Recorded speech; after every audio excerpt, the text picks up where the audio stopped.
Name's host Derek. I am host of Talking with Famous People and the most important person on the internet.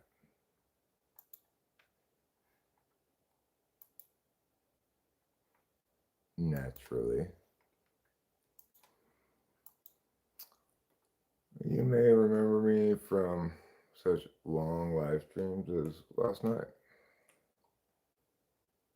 Certainly very feasible. But last night is over. I got some sleep. Pretty good amount of sleep, really. I still have, you know, a decent sized splash of amphetamines lingering within my body and my bones where they belong, inside of my bones.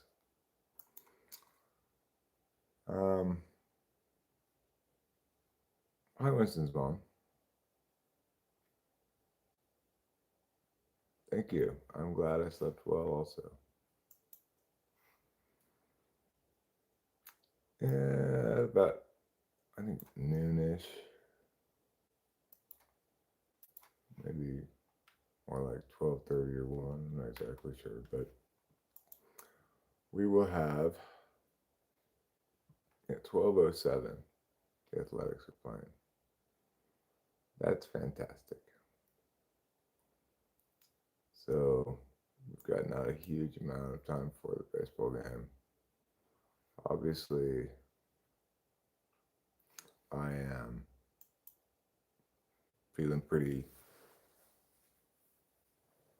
medium today. The reality sleepy week won't really hit until later. I even do have one Adderall left. I could, in theory, take it today. Might not be a terrible idea. Oh, Miss Kitty, what a special lady. What an important girl. Yes. I didn't want you up here, but I just let you come up here anyway. Yes. What a sweetie patootie. What a special lady.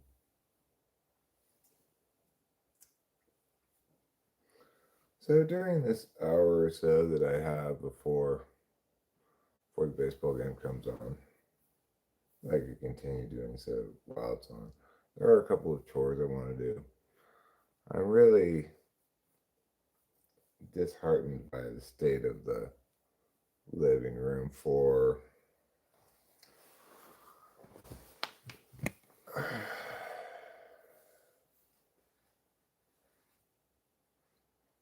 um, it was a good mushroom trip.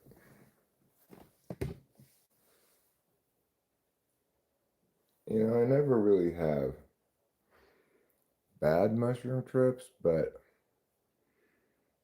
it is the case that sometimes things get more unhinged and sometimes less unhinged, you know.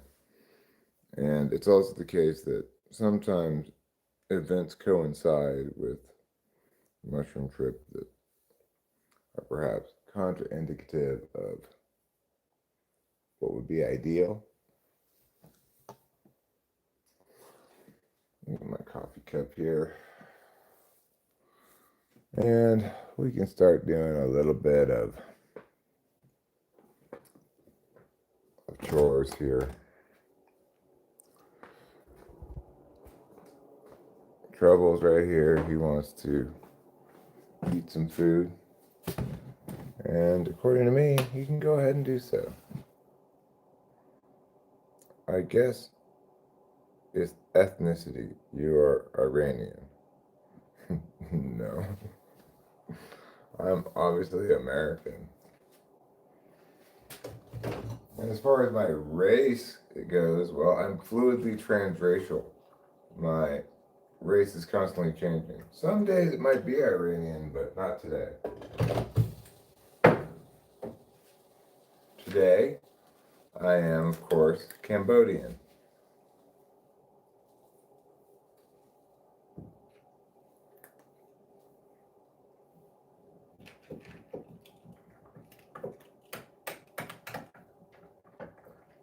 I'm going to make this coffee using this delicious non-dairy creamer.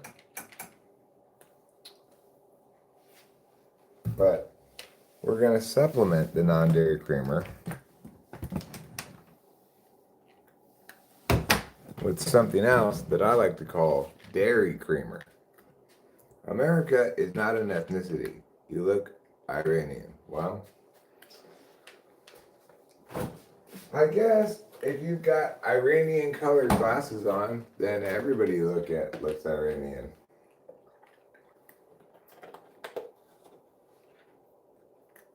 But in fact, I don't look Iranian at all.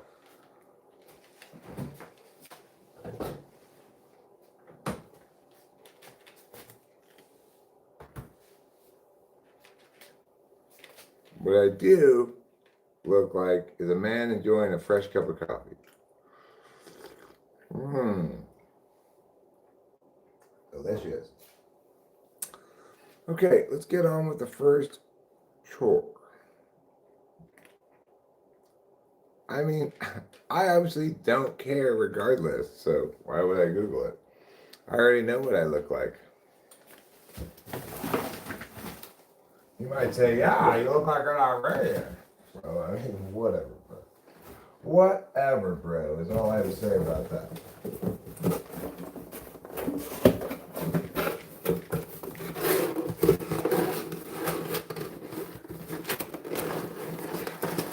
Obviously, sane people don't pay attention to what somebody looks like anyway.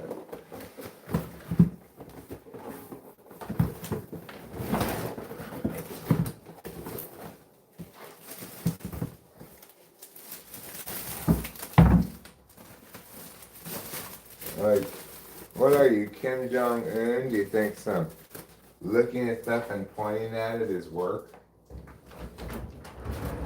Oh, I didn't know that was crashing. Alright, that one goes in. We'll close the trash compactor.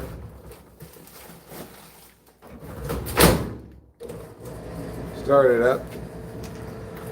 And we will throw this in the trash outside.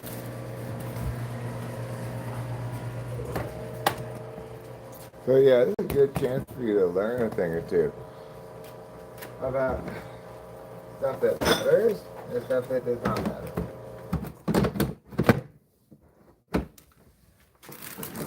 Obviously, the stuff you're talking about does not matter.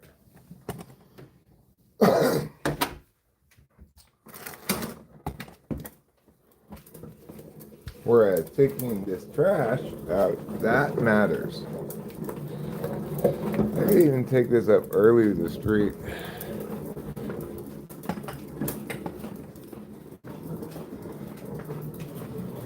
Let's do it. Why the hell not? I know tomorrow's trash day, not today. Well, even so. I mean, Monday's trash day, but you know, tomorrow's trash night. Trash day eve.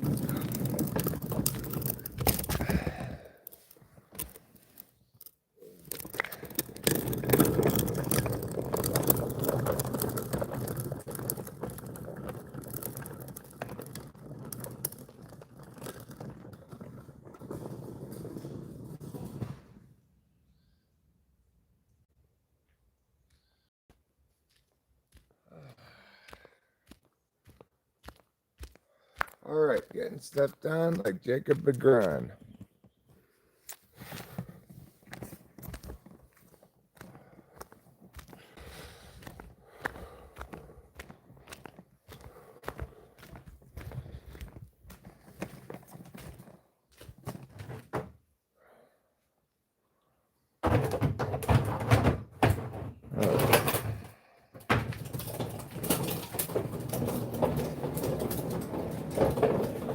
I will bring this trash can over there.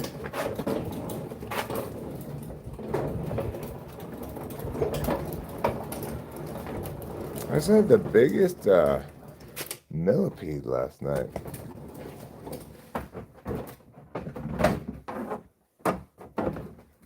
It was the size of like a super big earthworm, but it was a millipede. And obviously I've got these little caterpillars crawling all over everything. I'll show you some little caterpillars. There's one. There's one. And there's one. And there's one. There's one over there. Got a lot of those little caterpillars. I just leave them on there. Don't bother with them at all. Unlike the wasps. Wasps, in contrast to caterpillars, they're not allowed to hang out and build their nests under the eaves of the house. Because I don't want a bunch of wasps around. Caterpillars, however, I can live with caterpillars. Caterpillars are fine.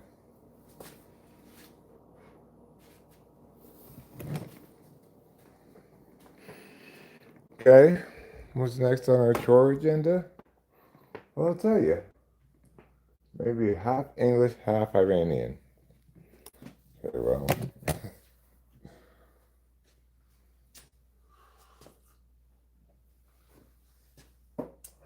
When you were to ask either of my dead parents what their ancestry is, each of them would tell you the same thing, independently of the other. They're from German ancestry all the way back, on both sides.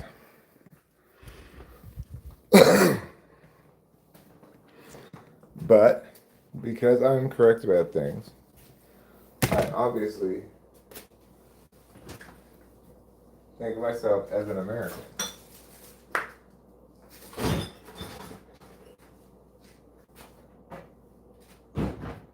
Because obviously, who cares about what country your dead relatives came from a long time ago?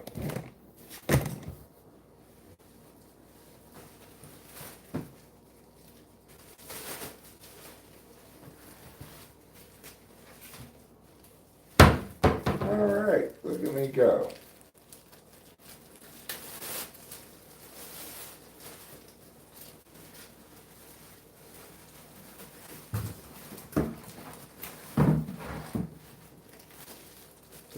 Today may not be a drug positive a day as I might like. But it's going to be a fine day anyway.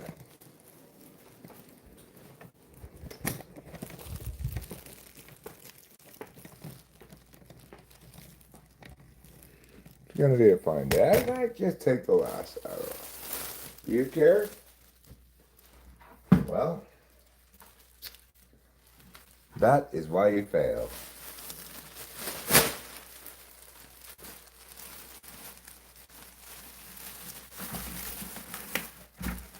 Unlike me, who put in a trash bag in the trash can.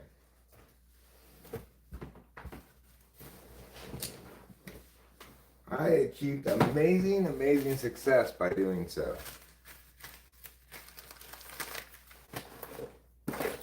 Alright.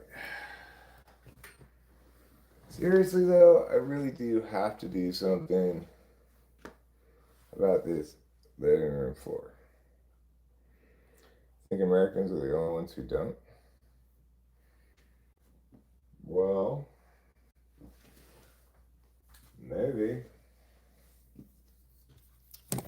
But it's obviously better to not care about that because, after all, Every individual has to be evaluated based on who they are as an individual and not on irrelevancies.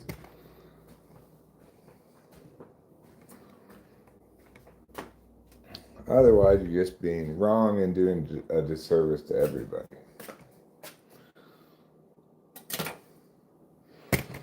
Got dishes I could clean up. There's a lot of chores I could do here today.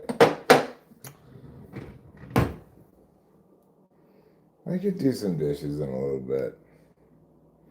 I will do some dishes in a little bit. But let me not try to push too fast into the stuff today.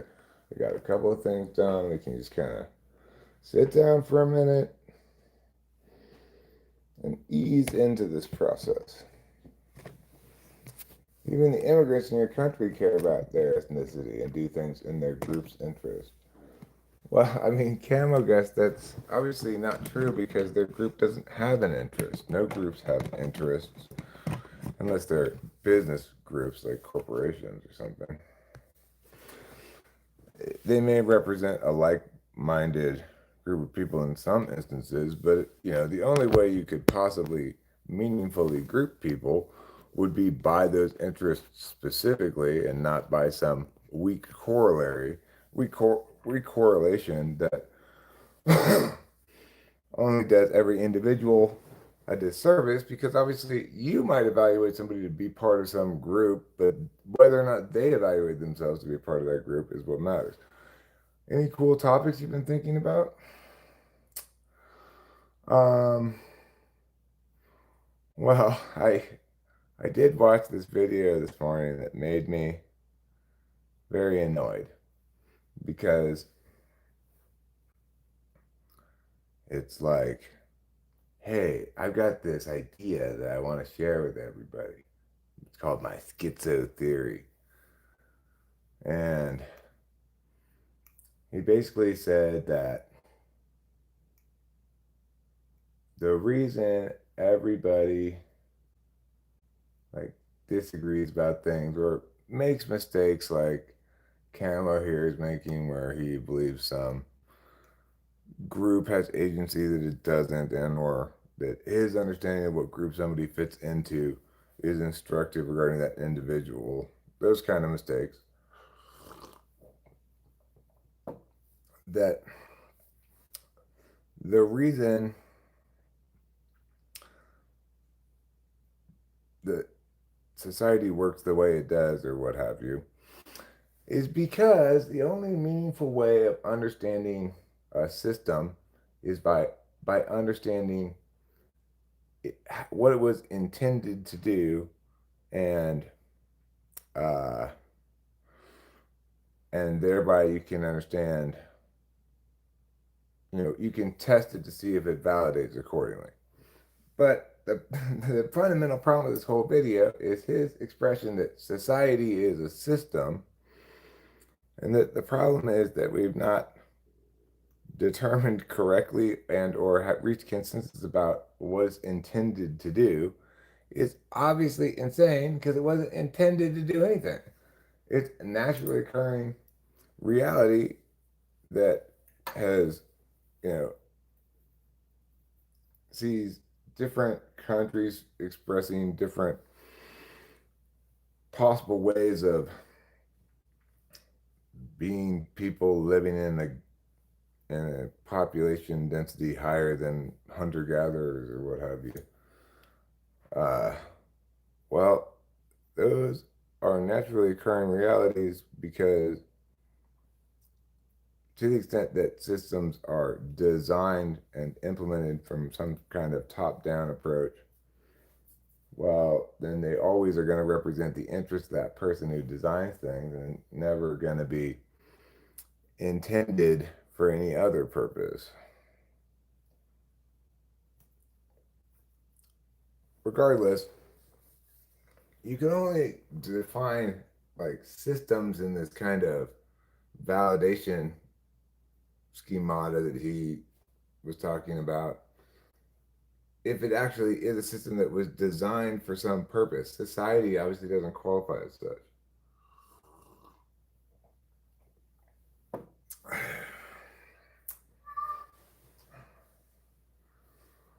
Things like that make me so mad. It's like, hold on a second. You made this video. You like, I started watching it. You sounded smart and everything. I was like, oh, this might be good.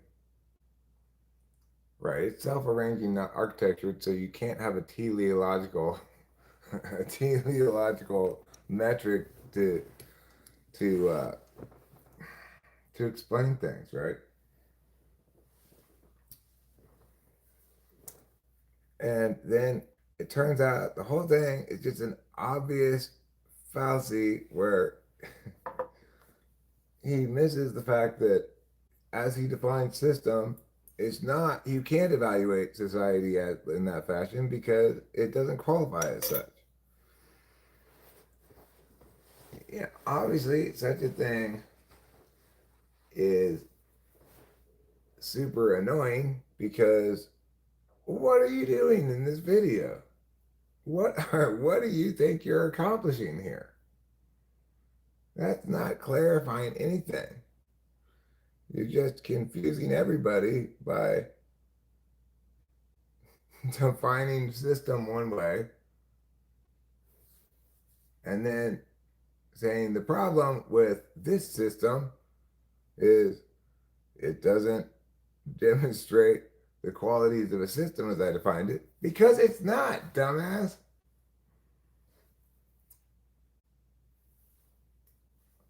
What do you call a constellation? A group of discrete stars, and the analysis has no utility. Well, okay, so yeah, the distinction constellation has utility for some people. So if I say, if somebody knows the night sky, and I say, so first find the Big Dipper, now go up from there that distance, and you'll see the star I'm talking about. Well, in that sense, it's very useful potentially because it's a way that people can orient a location in the night sky. No, well, once I realized what it was doing wrong, I turned it off. It's not fun at all for me to watch wrong videos.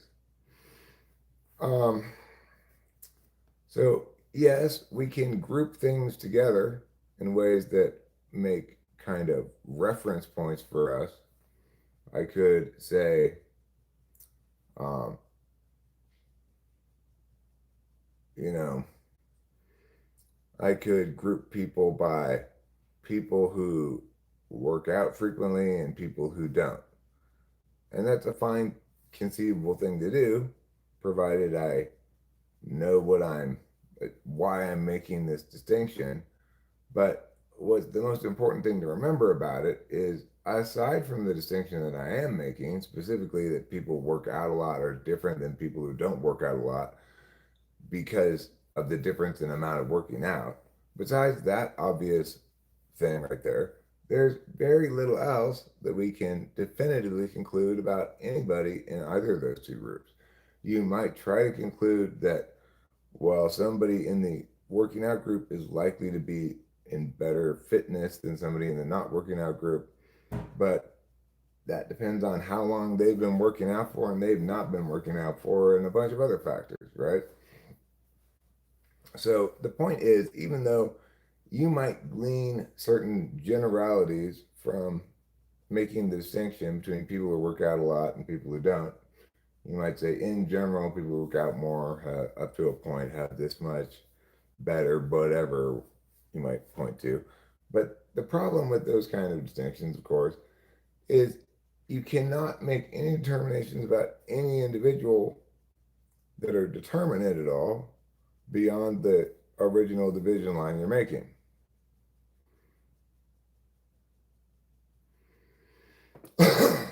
See what I'm saying, Camo Gust?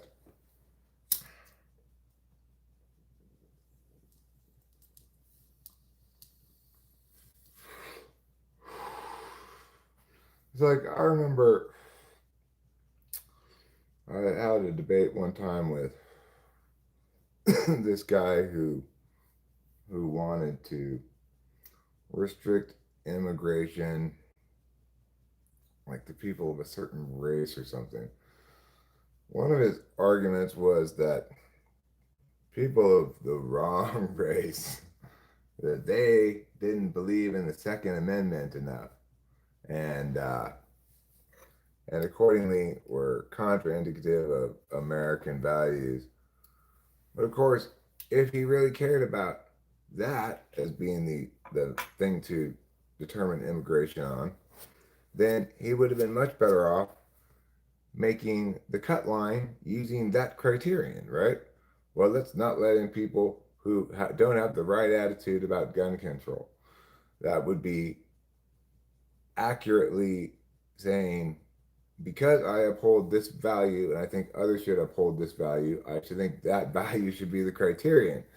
Instead, he wanted to say, because this group of people is generally less likely to meow, it's fine to be discriminatory against any individual, regardless of whether they qualify as such. And that's obviously wrong. Just smoke your weed and dissolve, Unc. What would you like me to dissolve? Some sugar in my coffee?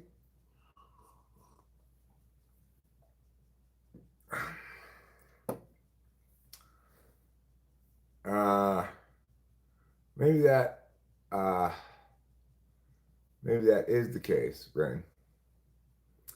Yeah, well, that particular individual may or may not have been honest with themselves. The point is, it was an error in cognition, right? To think that, in fact, a good way to separate out the people who don't have the same ideas on the Second Amendment as you is something other than to separate them out on that, you know?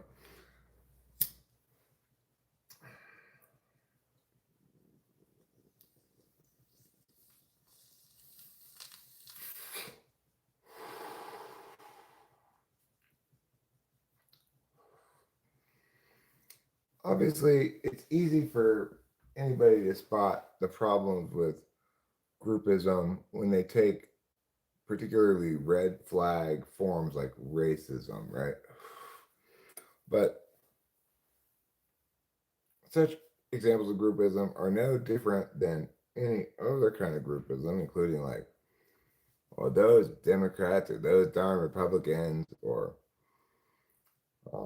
postmodernists or those horrible conservatives. One thing that I'm increasingly thinking maybe it's not such a bad thing to generalize about is like those horrible billionaires.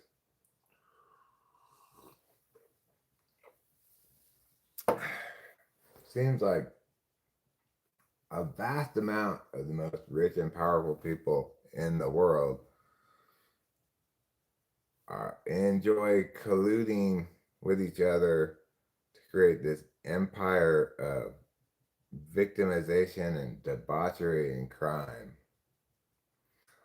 But, I know not all billionaires. Fair enough. Warren Buffett seems like a decent enough fellow.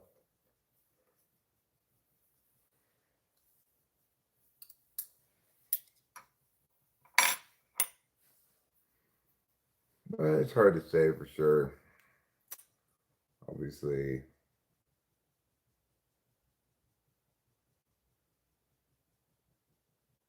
it's a dark topic to look into.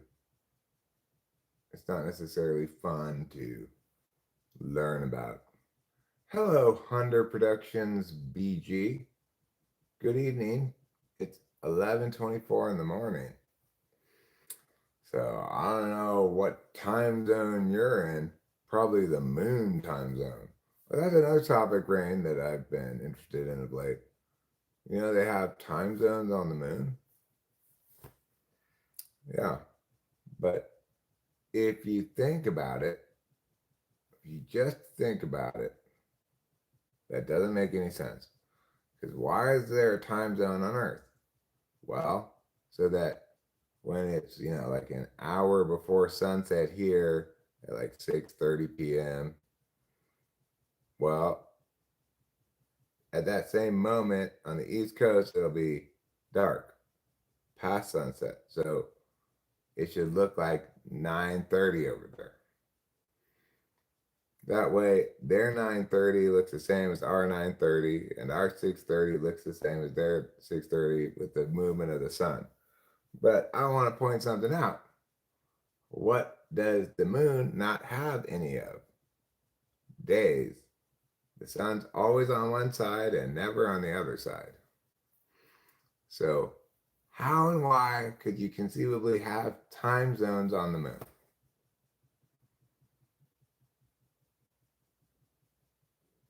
I don't know. And yeah, I get it. People want to know what time it is when they're on the moon. So, it would make sense to just say, we're going to treat the moon as Eastern Standard Time or the same time as New York City, whether it's daylight or standard. Something like that. Giving the moon its own time zone, that doesn't make any sense at all.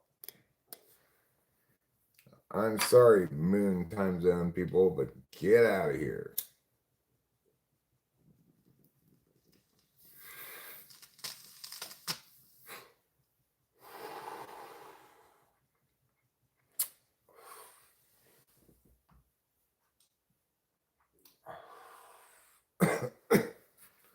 As they say at that one in that 1 minute work song, oh, you speak of my language, the language of moon time zones.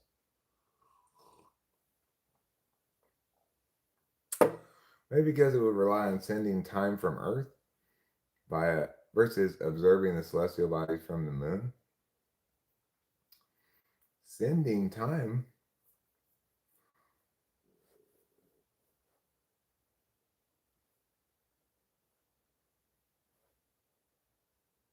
Yeah, well, you might be right, Camo Ghost. It could be they just determine the moon time zone by movements in celestial bodies other than sunlight across the satellite, you know. That's possible. But I think it would be better to just pick an Earth time zone. Say that one's the same. Is there a single good argument for daylight savings? Um, Not really that I can think of, in the contemporary age. I'm not sure there ever really was. This reminds me of the fact Muhammad split the moon in the Quran, which in turn reminds me I came here to ask about your current views on Islam. Well, I don't like it, but it would be a delay in sending time from the Earth to the moon. But how are you sending time? You're not sending time. The point is that, like, whatever clock you have on your spaceship that's landed on the moon, you want to know that it's synced with some particular clock on Earth. There's not a single clock on Earth, so you want it synced with one time zone. You could just pick it arbitrarily.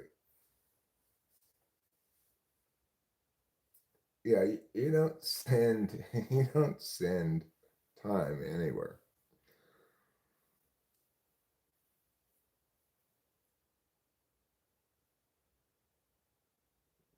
Ye Islam, Shmislam, but why not let Muslims into Shmerica? Well, I'm not opposed to allowing some immigrants into America from Islamic countries, a fairly small amount, but the fundamental reason why it's a bad idea is to not factor a person's Islam status in is that Islam represents a pre Enlightenment kind of thinking. It's a worldview that's anathema to free and civil society because it fundamental to the Islam is the idea that their idea of sacred is more important than secular values like freedom of conscience and freedom of expression, right? So those core values are part of the institutions and habits of democracy, as de Tocqueville called it, uh, that allow a country to meaningfully thrive as a free and civil society. It's not a good idea to um, threaten those values by introducing people with values that are exclusive of those values and that are faith driven. So, they're resistant to argumentational primacy or anything like that. So, yeah, Islam's bad. Obviously, having a whole religion that's all about uh, yeah, self-identified label. But the thing is, when I say that, yeah, it's not a terrible idea to let some Muslims in, it's for the same reason that you would decide something on the criterion of actual criterion of Second Amendment rather than on some ancillary criterion. So the correct answer to the question is when somebody self-identifies as Muslim, we need to verify a certain degree of secularity. An agreement that other people's free expression does not represent any kind of crime against Islam or something that should be punished, but rather can be reciprocated with, you don't like this person making fun of Muhammad, but you get to make fun of whatever they hold precious. That's their remedy.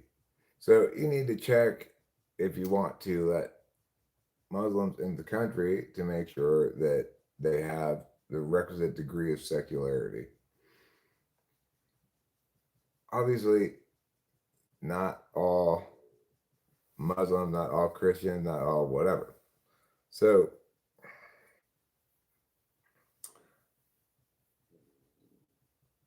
it is the case that we'd be better served to uh,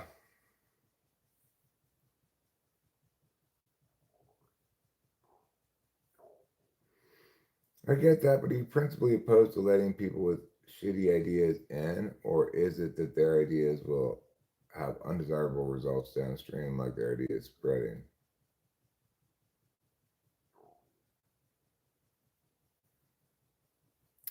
Um, I mean, America is pretty robust at Americanizing people over the course of a few generations. But, um,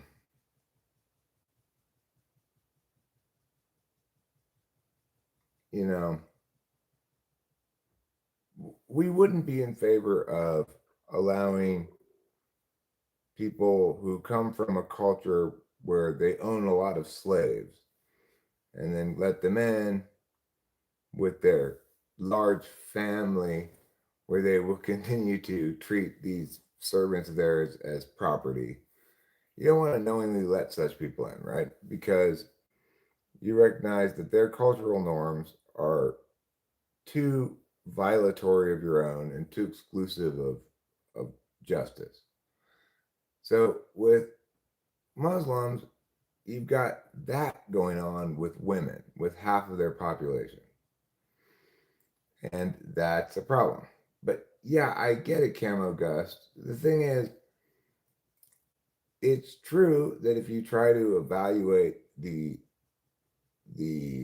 legitimacy of a given candidate for immigration on on their merits, then you might run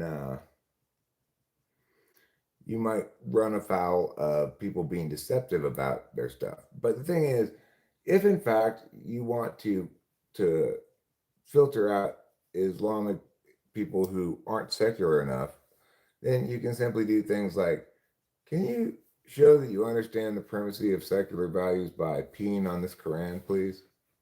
And if they really do hold Islam to be so precious, then they won't do that, you know?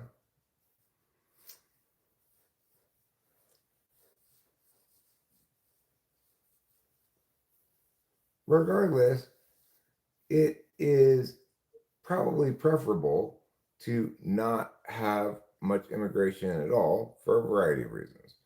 I'm not in favor of deporting Mexicans who are in the country illegally, like Trump wants to do and stuff like that. But I am in favor of controlling the borders and limiting immigration, you know, because the country's populated enough. More population density is not going to help anything.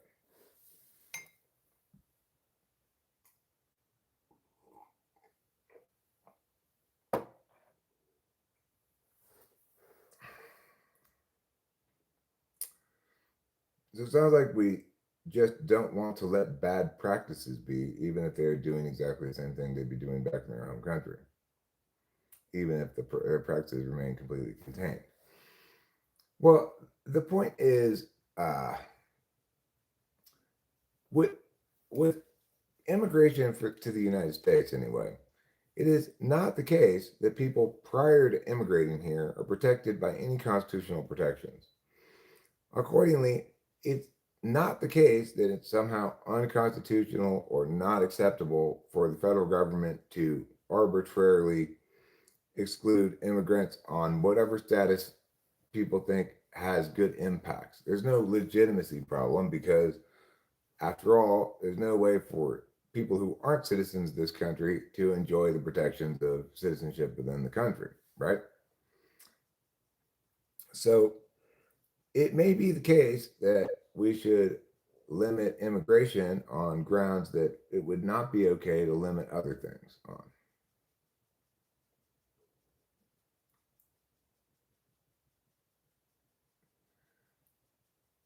Well, the difference is, Rain, that with a race, there's absolutely no good reason to correlate it with anything, frankly, right?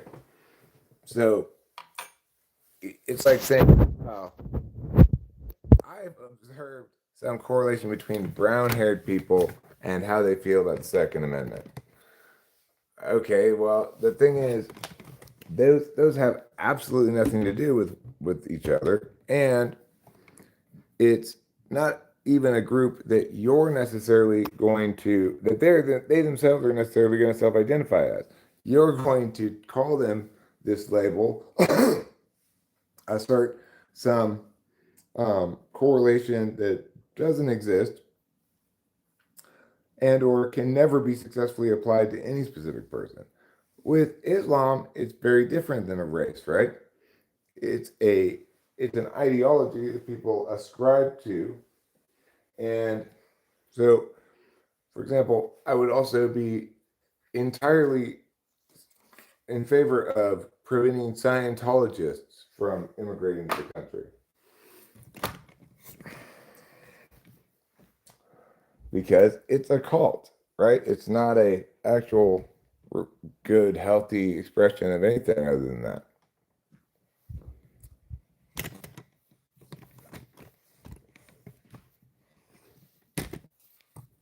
Hi, darling. Good. Illegal immigration stunts us from investing in human capital development. I have no clue why there are no federal jobs programs for carpenters and manufacturing when there is political will.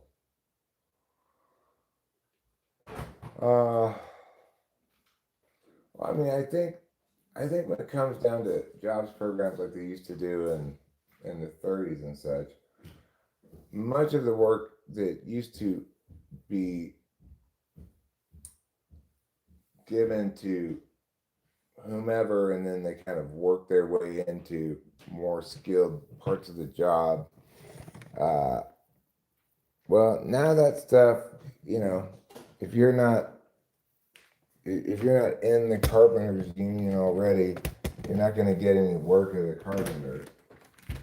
You gotta apprentice first and a bunch of other stuff. So how strong does that correlation have to be before you can use it to make such decisions? The answer is one. Wouldn't you agree? Well, that's why I pointed out that with immigration, it's a little different because the federal government can legitimately, arbitrarily make immigration law. So the uh, the correlation doesn't have to be one. It could be less than one, but it's never going to be advisable if it's not strong enough to actually produce some kind of correct anticipation of impacts, right? And that's the issue with race is it's not informative. It's fundamentally not informative.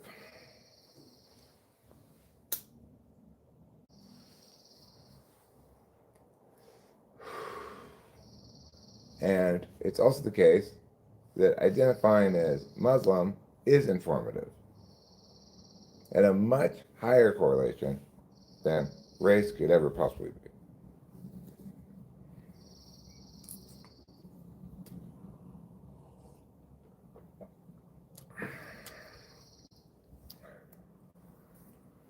So, you know, we can learn some things about people by the groups they identify as. For example, if I identify as a member of ISIS, well, you get to know some things about me.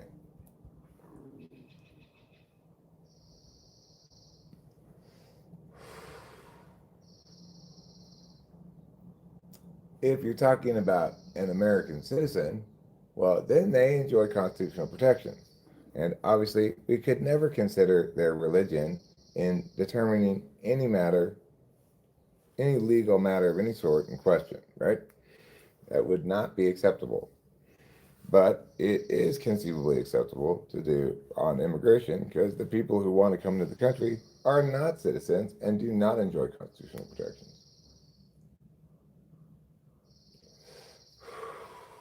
I would agree with the idea that once here, a person should enjoy constitutional protections regardless of whether they're a citizen.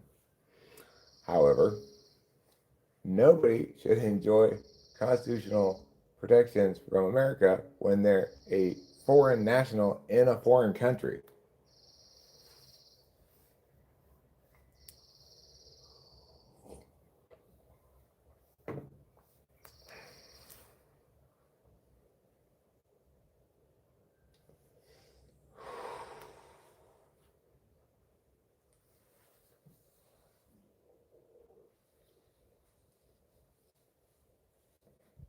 And another thing that would be, I guess, I could conceive of some framings where it might have sufficiently relevant impact, but it would depend on how you frame them too much. I'd say like age is another thing that shouldn't be considered when looking at possible immigrants.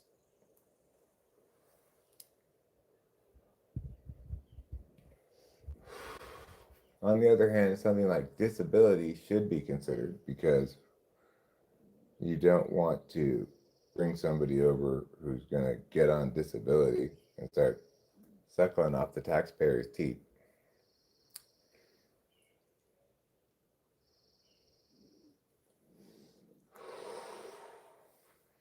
Of course, you could eliminate that consideration if there was some kind of signing of a relinquishing of any potential claim to entitlements on those grounds or something. You could work around that.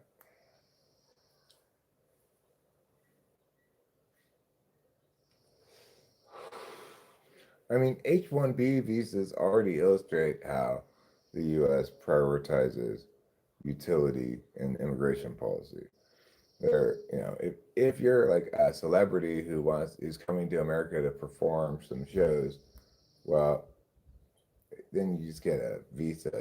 But it's super easy to get a visa, way easier than if you're just a regular person. And if you're a famous celebrity, working in America regularly, it's very easy to get a green card or other kind of, legal alien status. If you want to immigrate here from India or something and you're a tech genius, well, welcome to America. If you're not, well, fuck off. That's how it works. Should it work that way? Yeah, I think so, generally. Some people are opposed to H-1B visas as failing to exploit legitimate American alternatives. Uh, Personally, my thought is, well, hell, if this corporation's been working remotely with Saeed, I mean, like, yeah, Saeed Hagalablasha from India, well, and they're like, he's kick ass, we gotta bring this guy over, I want him here locally. I trust their judgment about that. You know, I'd rather be on the right end of the brain drain than the wrong end of the brain drain.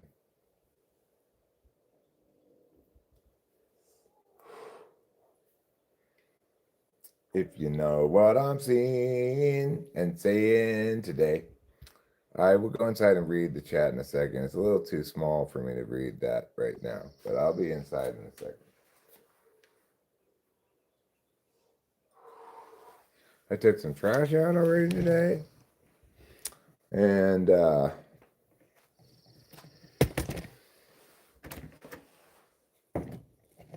I think I might get some dishes done today, potentially. That's a possibility.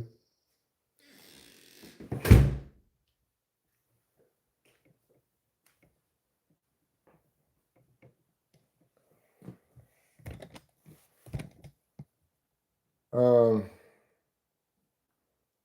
but I think you're pretending that the thing being correlated with the thing that I'm saying correlates with bad impacts when it comes to Muslims, right? It actually does link directly in specific ways to what the ideology specifically says. So it's possible for that correlation to mean something. Whatever correlation you might assign to race, well, that correlation is going to be illusory because you'll either be saying people of this race from this country, yeah, or you're going to, like, for example, Chinese people from China, well, they present one kind of challenge to the immigration question. Chinese people from Taiwan do not.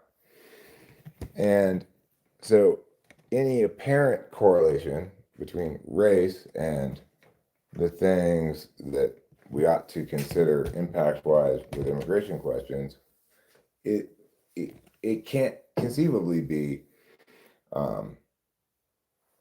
anything other than noise because there's no actual link, right? Things do have actual links or fail to have actual links. So you might say in some hypothetical world where things that don't have any actual linkage show some data correlation, would I have to advocate in favor of that? No, because we're smarter than that.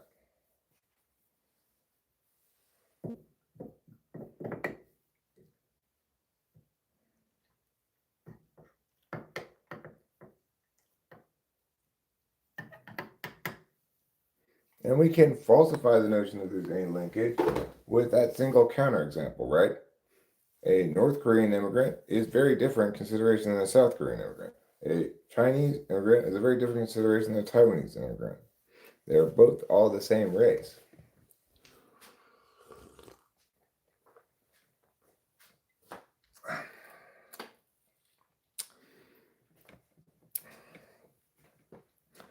In contrast, look at members of ISIS. They're an extreme example of people who self-identify as both Muslim and as extremists, right? So the linkage there to predictable impacts that are negative on the immigration issue, uh, well, meeting meow meowgity mew. Thanks, 3 Usmani 7 Amara Shid. You see something blatantly incorrect with total confidence, and if they spend the next 40 minutes arguing with you just to test the logic, you found one. Found one what? I'll have to scroll up, I guess.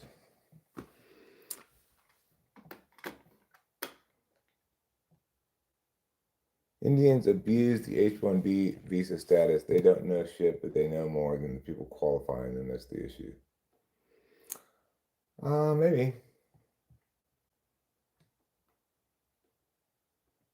Apprenticeships should be like involuntary continued education for people without other plans. Let me try to rephrase that. If 1 million Muslims wanted to move to America and establish their fully isolated Muslim village, you'd say no, given the authority. Yeah, absolutely. 100%. I don't know if you're dealing with an ENTP. Well, it's difficult to know definitively. I can't type anybody except for by typing them. I can't have quick determinations. So I did reread the last thing you said. Hopefully you're satisfied with my answer. And why does ESTP contradict SP7? It doesn't. That's not how Enneagram and typology work together at all. White people historically can group together against Muslims, so I don't really mind for them to spread their sand fairy religion. Well, I'm opposed to anybody spreading their religion. I'm a Christian, but I'm against evangelizing. And I'm opposed to proselytizing by other religions. I looked it up the other day. The difference between evangelizing and proselytizing is evangelizing is specific to Christianity. Did you guys know that? Today I learned. Interesting, huh? I didn't know that until fairly recently. You know what else I didn't know until fairly recently? Spoiler alert if you've never seen the movie Psycho. Did you know that Norman Bates and his mother are the same person in that movie? I've never seen the movie. I've just seen like clips from it and heard people talk about it, reference. I never knew that. What if all these Muslims were tech geniuses that could double your GDP? Well, if they if they genuinely had this great potential, and doubling the GDP would be an amazing amount of productivity from 1 million people. I can assure you that.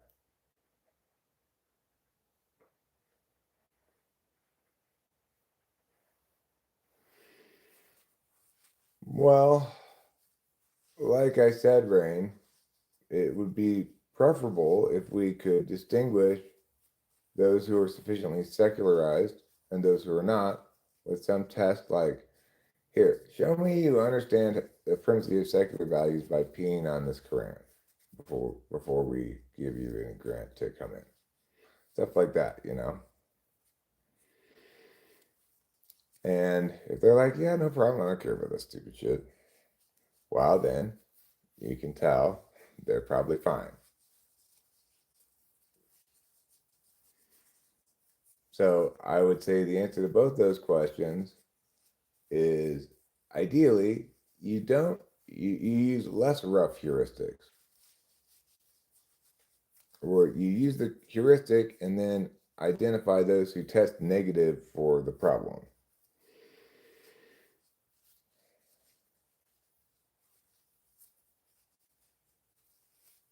That's the ideal solution.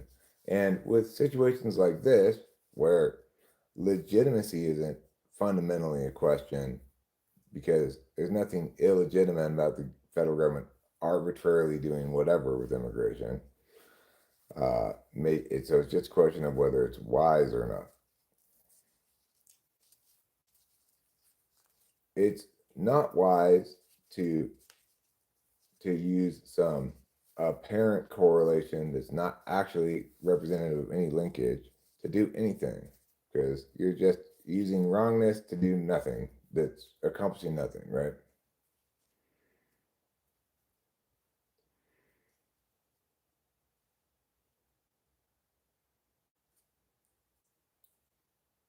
Um, I don't think it's inevitably contagious. I don't think that Islam will ever catch on very much in America, but I think that you could look at the way in which Islamic immigration has negatively impacted various parts of Europe and point to the fact that for at least some stretch of time, those communities will continue to operate in ways that are inconsistent with uh, a free and civil society. And it's not worth it to incur those harms. And to the extent that the ideology is especially sticky, I'm not really sure what the impact of being here for a couple generations will have, you know? It is the case that when a more robust community of Muslims is sustained within the country, then there's more of a place that feels like home for more Muslims to want to come to, right? So, in that sense, it might be more than simply additive, you know, like the bigger the accumulation might mean more addition than would be than the amount that got us there, right? But that's not the same thing as saying it's contagious. At its core, it's an expansionist, yeah. Yeah, it is that. And the thing to note also is this weird thing that happens where they're like, no, Islam respects other Abrahamic religions, but really just Christianity.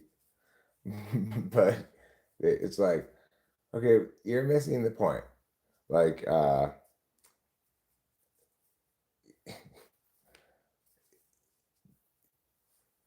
if you want to, thing you need to respect is freedom of conscience, not Christianity.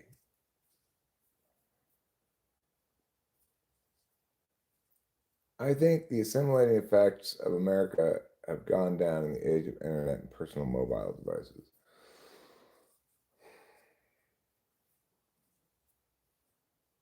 Um,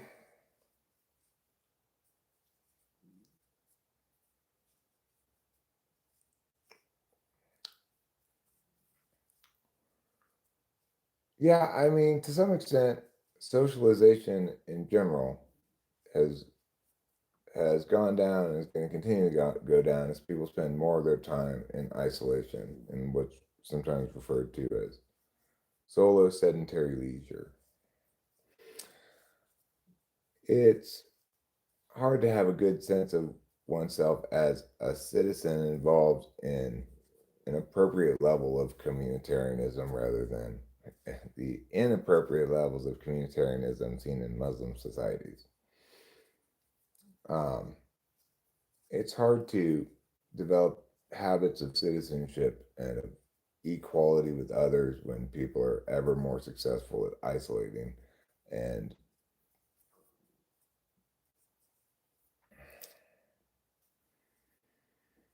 etc.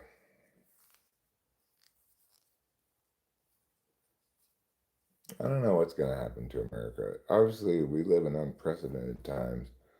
This current criminal regime that has prioritized avoiding accountability for crime over everything else. Uh, I don't think America has ever faced such a thing before.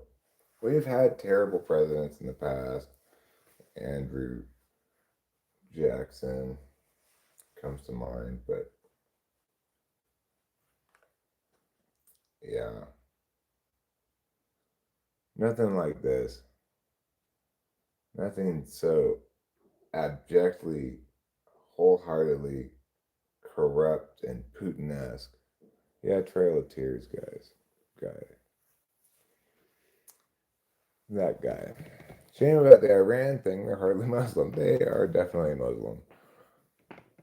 The thing is,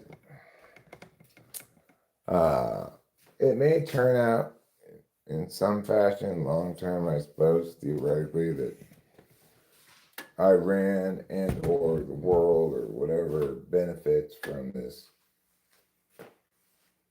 totally unprovoked aggression on our part. But it's very hard to say, and that's why we don't justify things with predicted impacts. Unless they pass legitimacy tests first. This passes no legitimacy test ever conceived by anybody actually honest about determining the legitimacy of anything. So, alright, I know what I need to do. If I'm going to do a little bit of dishwashing stuff, I should empty the dishwasher. Then I can put new dishes in the dishwasher. Then I can clean a couple of things I want to clean in the sink. Which one do you reckon is the most likely? Which one what?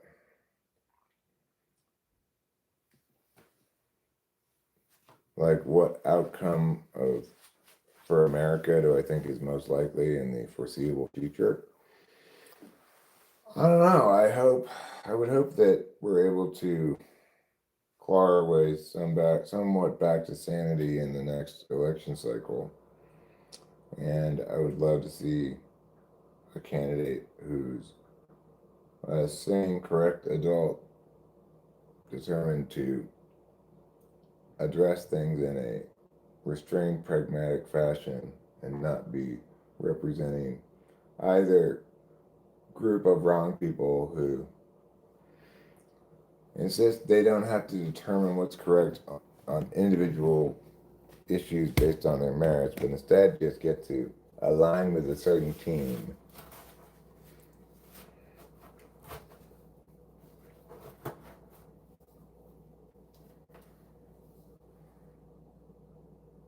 Right above. Your linkage is incredibly hand-wavy, though.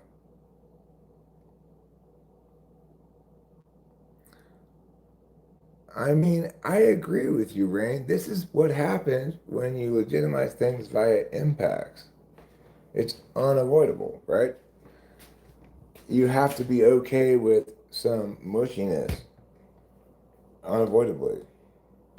And also, you have to be okay with the fact that a little mushy is not the same as milk, right? There's degrees of mushiness, and obviously nobody can predict the future, so justifying things on predicted impacts is it's a very TE thing to do. TE people are not in the business of being correct. They're in the business of being efficacious.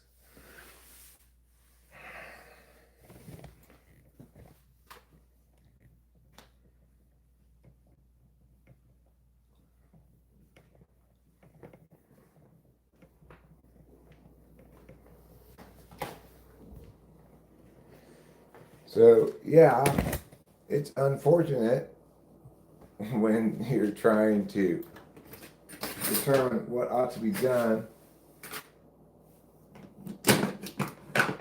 and it's legitimate, so you have to settle for heuristics and inadequacies, but that's what happens once you get to the case level and something sustains on framework.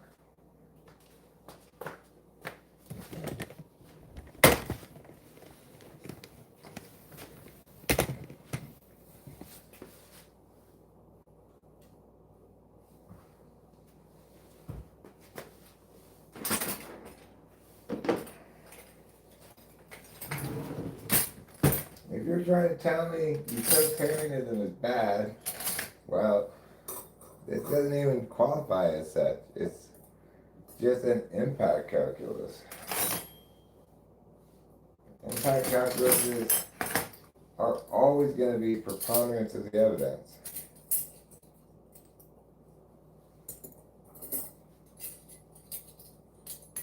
And yes, obviously, impact calculi are especially susceptible to people with agendas other than the stated one trying to justify their bullshit. What are you going to do?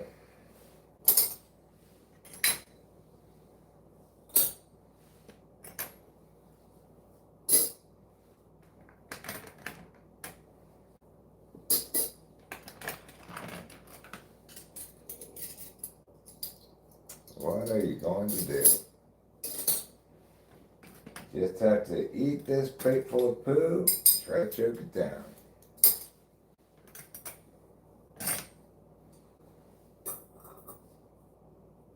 Life offers you a lot of platefuls of poo. You just have to go, fuck. Somebody give me a chaser, I gotta eat a bunch of poo right now.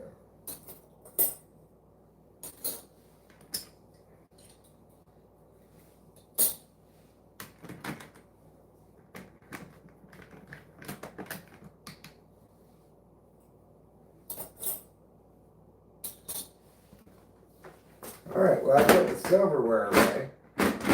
That's good. Now we can close that drawer. We can come over here and we can start putting away some mutant babe.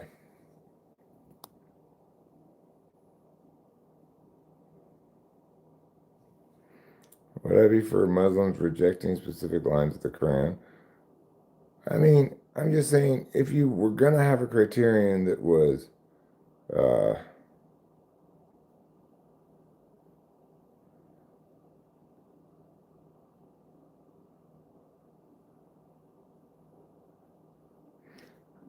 I get that, Rain. And I already spiked this up.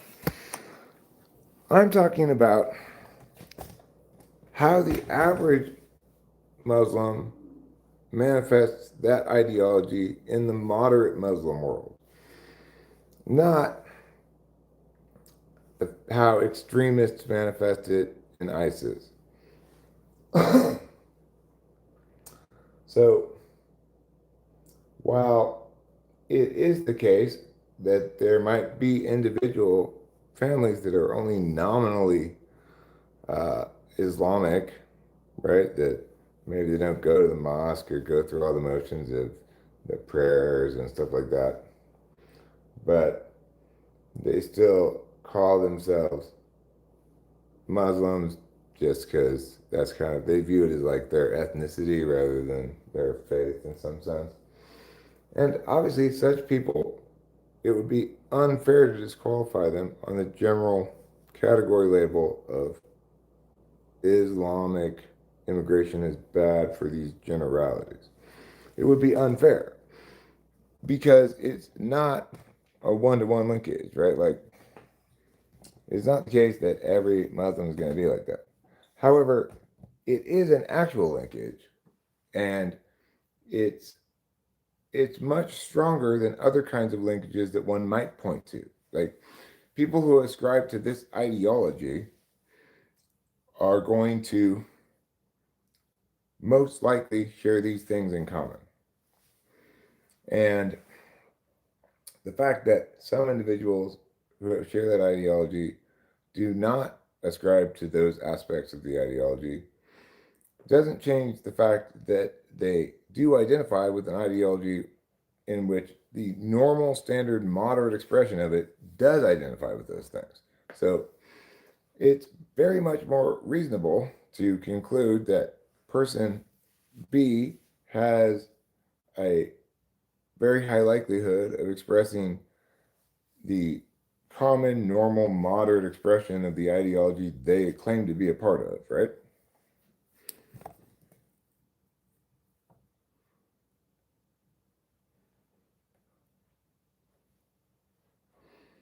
Islam spreads where Muslims mess with the native population directly, or they gradually create a conflict of interest as their population grows. Well, I mean, you could also talk about any number of other specific immigrant groups that we interpret as assimilating in ways that are not assimilating in full, right? And talk about problems that those groups cause too, or something. But the difference is um, the number one difference is the perspective on the primacy of the secular or the sacred and issues of freedom of conscience.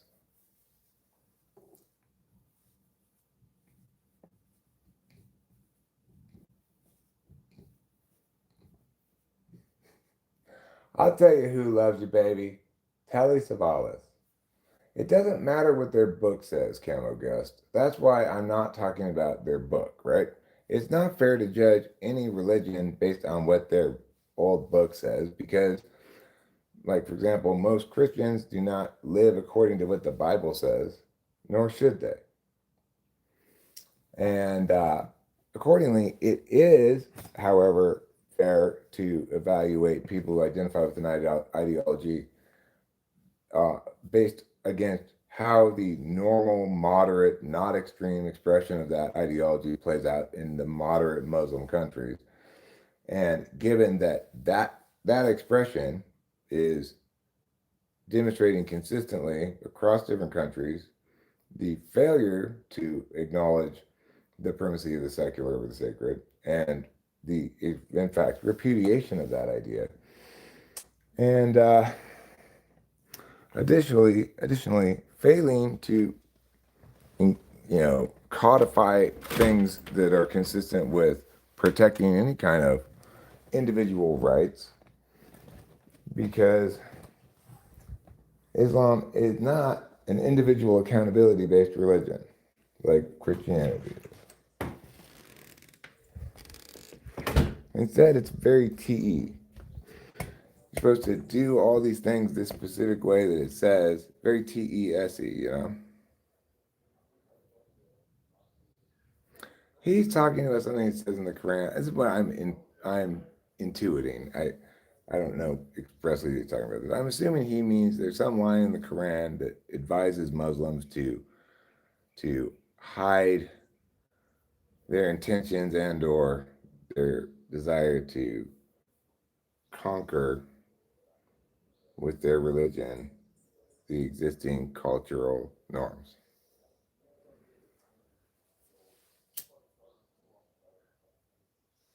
What is this Gnostic Islam shit? What do you mean Gnostic Islam?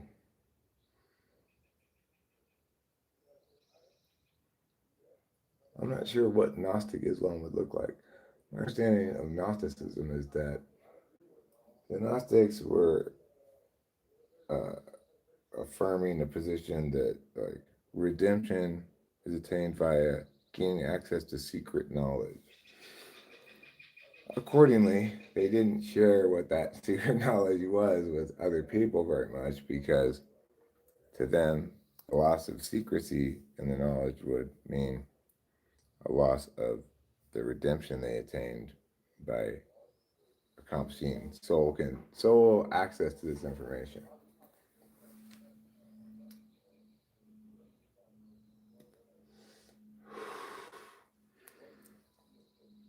So we want the thing to generalize. So we wouldn't want to say Muslims are not cool to come in because of this line in the Quran, because many cultures, many different people will have some old book that represents either their religious text or their cultural mythology book or whatever you want to call it. And we can't meaningfully use that rule across different cultures and countries. We can meaningfully use the rule if an ideology expresses in ways that are antithetical to core values implicit to a free and civil society, then we shouldn't let them in, maybe, right? Like, That includes Islam, but it also might include China or North Korea, might include Russia, might include a couple other countries. Russia's not really an ideology, but it's certainly what goes down in Russia across the board is representative of an entity attempting to undermine the habits and institutions of a free and civil society.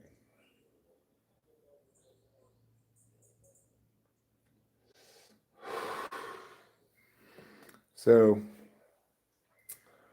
uh, so we do want whatever rule we're applying to Muslims not be tailored specifically to eliminate them, right? Like the rule has to be applicable and to other groups, people in other cultures, what have you. It has to, you know, work the same when it's applied to different groups who have the same problem. Now, granted, no groups have exactly the same problem ideologically. It's not the case that the ideological shortcomings of people from the PRC is the same as the ideological shortcomings of people from, I don't know, Afghanistan or Egypt.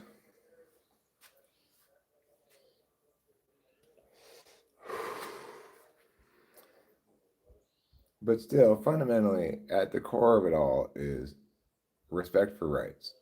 Is this person coming to the country from a place and a culture and a way of being that has instilled in them some fundamental respect for rights or not?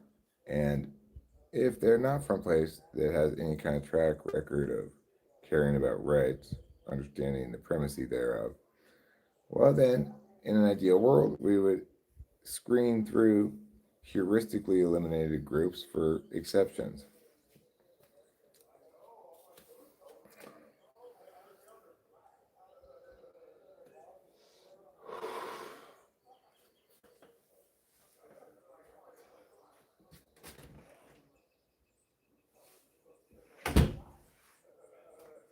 We got some good news, everybody. Guess what's on TV? The athletics game. So I will put that on while I continue to do a little bit of chores. Have that on in the background. And I believe today we will get our first win of the season in our second game. Yesterday we lost 3-2 in the bottom of the ninth inning. Uh, it was a bit of a after we had tied it in the top of the ninth inning. Shea Langoliers hit 2 home runs that accounted for both of our runs. Yeah, I agree. And someone's Muslim label is just a very bad heuristic for that. I mean, is it? Is it a worse heuristic than, say, somebody who self identifies as a communist? Probably a little worse, but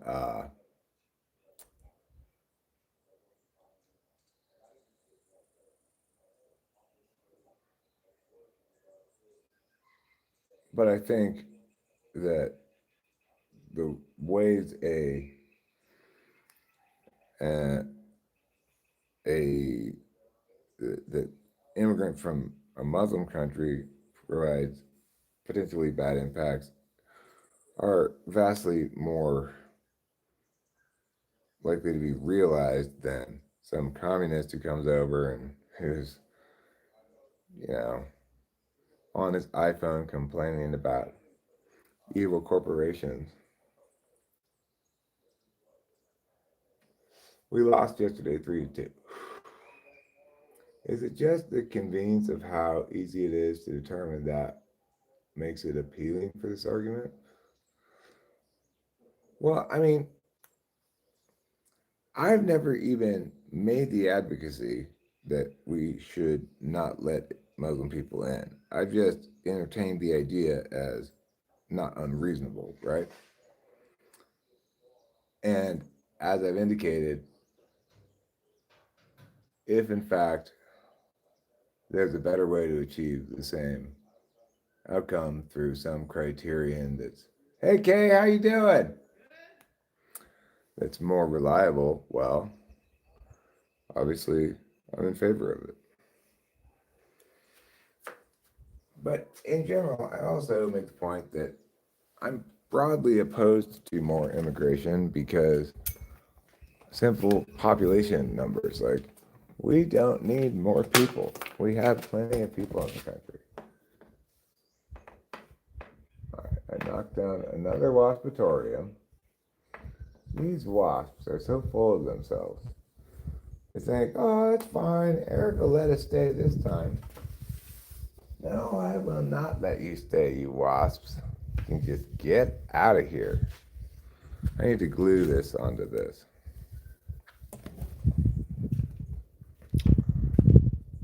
You know, if we broadly agree that we don't need more people, let's nix with the immigration stuff in general, then it's a moot question. And I think that is the correct response to it. I also obviously don't think we should be, expressing some kind of anti-immigrant sentiment against people who are already in the country at all. I think that that's incredibly toxic and also anathema to free and civil society.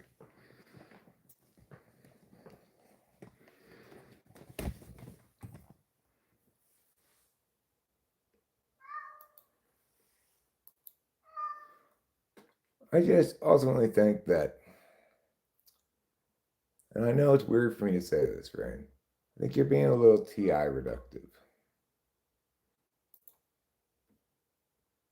What? Is that even possible? Rain and I both say in alarm.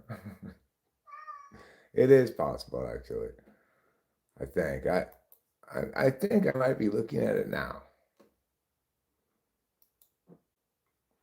All right. Well, it is the top of the first inning. Jeffrey Springs is on the mound. And got some good news for you. 0-0, 2 outs in the top of the first inning, nobody on. So far, Springs is doing fine. Ebola.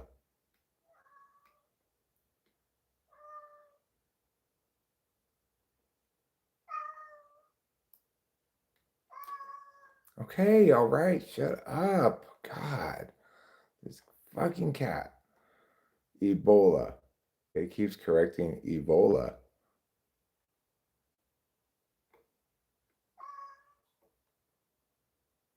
I don't even see whatever you said about Ebola.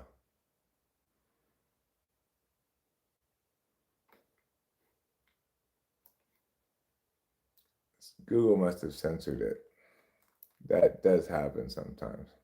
So I do have it on live chat, not on Top Shot, so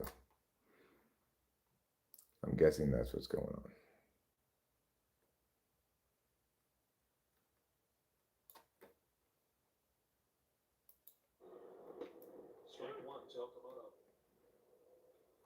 I'm going to have Chris Carey and Dallas Braden on a little bit in the background. It's the sounds of summer.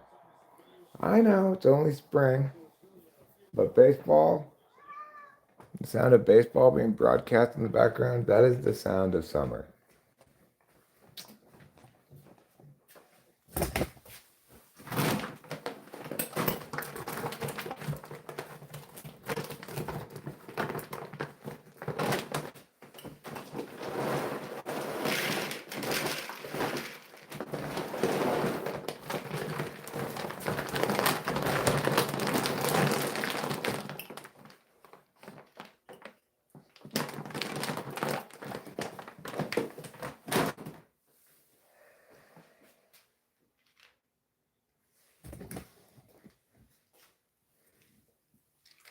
Here's another kind of immigrant that I don't think we should let in the country. Very difficult cats. Easy cats, that's fine. Difficult cats, I don't think so.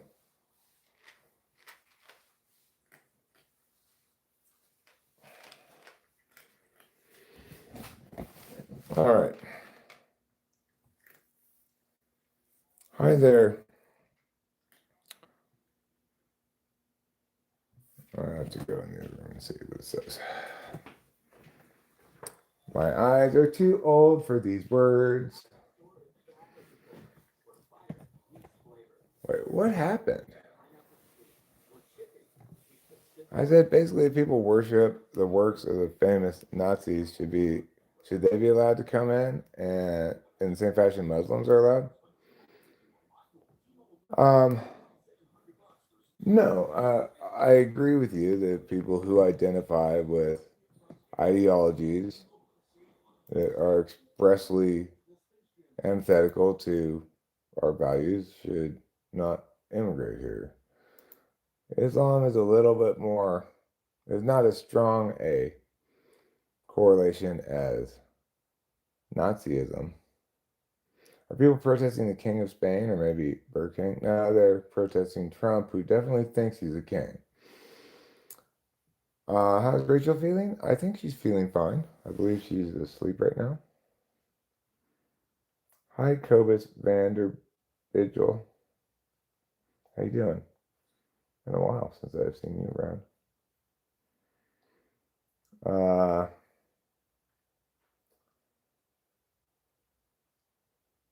So, yes, every American of every political persuasion should be opposed to Trump's claiming of dictatorial powers, rejection of checks and balances. You know, we should all be opposed to that. This is supposed to be, I mean, Putty Cat, come on now. Trump is actively suppressing criminal investigations against the worst criminals, global criminals in modern memory, right? And he's willfully engaging in a war against Iran that he knows is unconstitutional and has acknowledged as such. Does not care. And he's doing so almost certainly, possibly because he's being blackmailed by Israel, which makes him a traitor, or possibly because he's trying to use U.S. foreign policy to cover up his own crimes or distract from them, either of which is treason and traitorous. So obviously, he is acting like a king. And if you're going to point to a specific individual acting like a king, you cannot use COVID as an example at all, right? Because the problem with the COVID lockdowns was that everybody didn't listen to Eric. The problem with the COVID lockdowns was not a singular autocratic figure dictating policy down. In fact, the singular top level figure, Trump, did not advocate in favor of lockdowns. Again, Putty Cat, the problem during COVID was not kings. The problem with COVID was stupidity, the stupidity of individual citizens on every level, from local to county to state, across the country. Right? So, very, very different. Protesting against the autocratic power of an individual behaving as though he were a king, behaving as though he had some legitimate ability to autocratically, unilaterally, arbitrarily decide what to do, whatever the fuck he wants, for whatever the fuck reasons he wants, well, that is definitely a king. Trump was not nearly as bad in his first term. He was not a bad president across the board in his first term. How does somebody wind down? Well, for me, I wind down by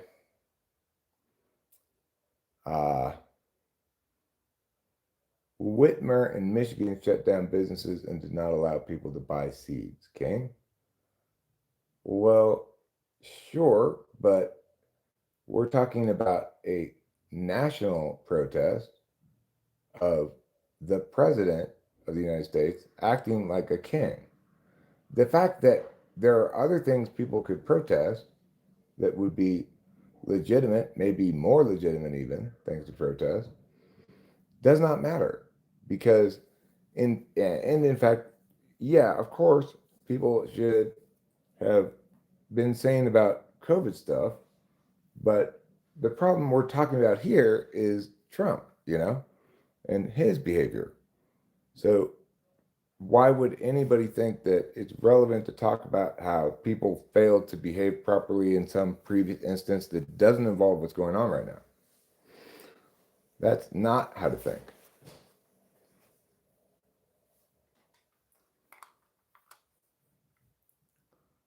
Every American should hate Trump in full because of his full throttle attack on core institutions of American democracy.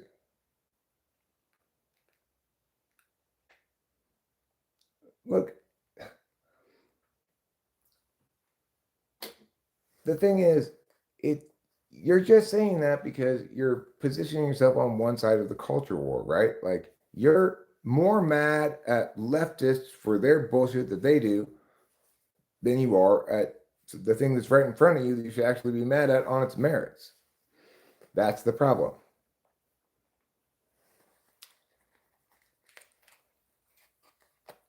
I mean, I think he was a good president during his first term. I still, actually, believe it or not, think that it's still probably better that he was elected than Kamala Harris, because the scope of the damage she was verbally telling us that she wanted to do, if she were to have been able to accomplish anything close to that, it would have done more lasting harm to the country, even than the horrible nightmare of stuff that Trump's doing, right? But why are we not protesting against no communists? Because Kamala Harris is not president. That's not the problem we're dealing with.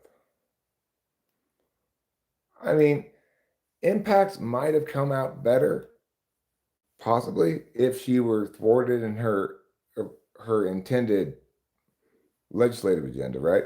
If she had gotten her way, then she would have been worse because she would have bankrupted the country. She was pushing for doubling federal tax revenues. Obviously, no country can survive that kind of just vicious attack on prosperity.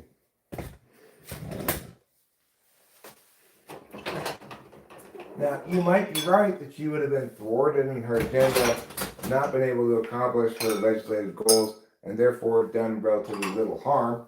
That's possible, but, when we're talking about like who we should have voted for, well, I didn't vote for either of them, and nobody should have voted for either of those fucking retards. But it's also the case that, based on the information we had at the time, we could conclude that Trump actually was not a bad president in the first term. He didn't do much, and what he did do didn't have much impact. Some of it had positive impact, like getting us over international agreements and stuff. Some of it had no impact. His worst impacts were his failure to be correct about COVID in the right ways, such that nobody would ever have been convinced by him because he didn't have any justifications for anything.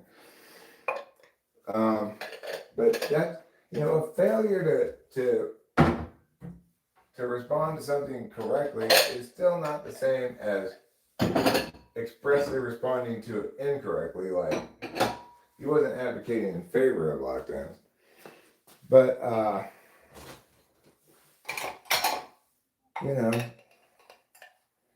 ultimately, not much happened during his first term.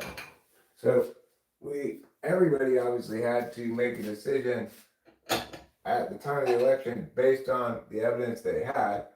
And it's not correct to say that based on the evidence they had, anybody should have voted for Kamala Harris. It's also not the case, based on the evidence we had, that anybody should have voted for Donald Trump. But to say that in some universe it would have been better off to elect Kamala Harris, well, that means that the majority of people would have made the wrong decision. So it's never better to make the wrong decision, even if the impacts turn out like, oh, well, I guess my wrong decision Was it a wrong decision after all? No, it was still the wrong decision. It just didn't work out the way that one would have anticipated a bad decision like that to work out.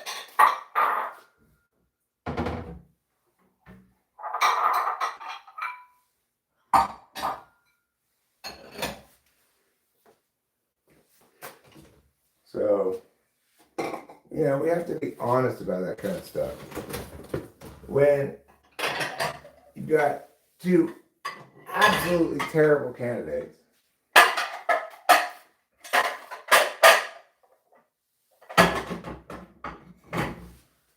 you have to be honest in evaluating, well, which one's likely to do more harm if they get to do what they say they want to do. And the answer to that is obviously Kamala Harris.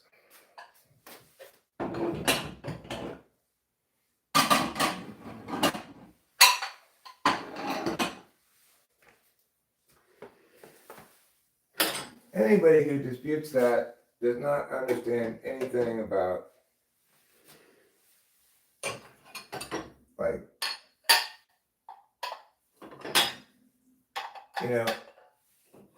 these are hard economic times, having a great deal to do with the lasting impacts of disastrous COVID policies.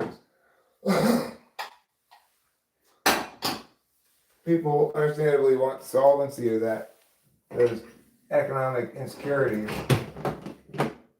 and Kamala Harris, her ideas of what to do about that would have aggravated the problem far beyond the breaking point.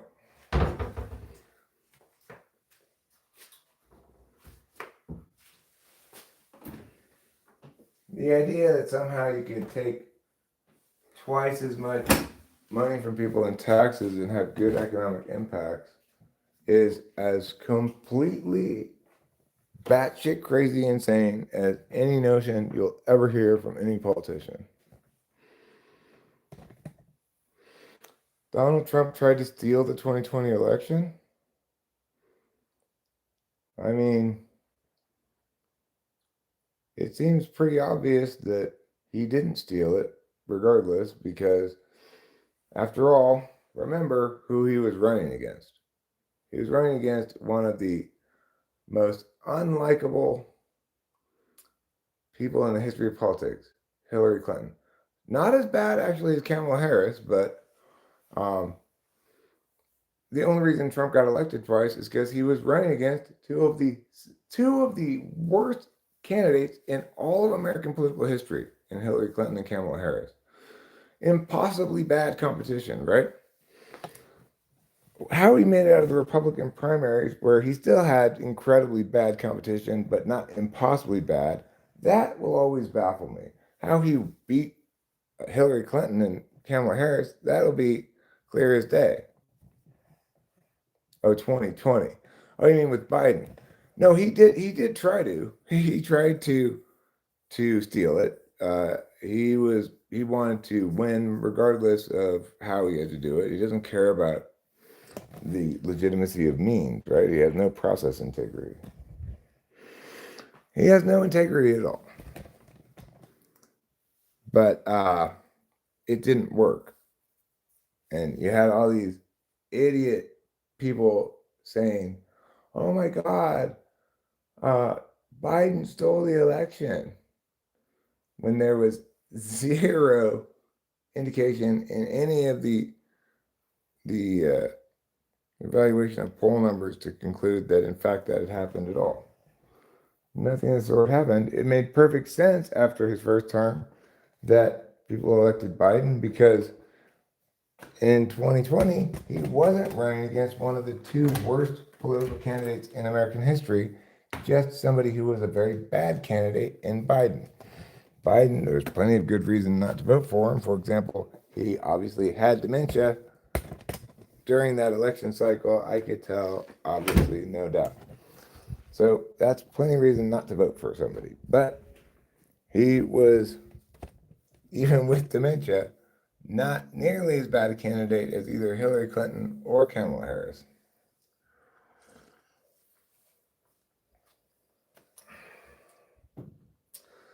So people understandably were like, I'd rather have this guy with dementia.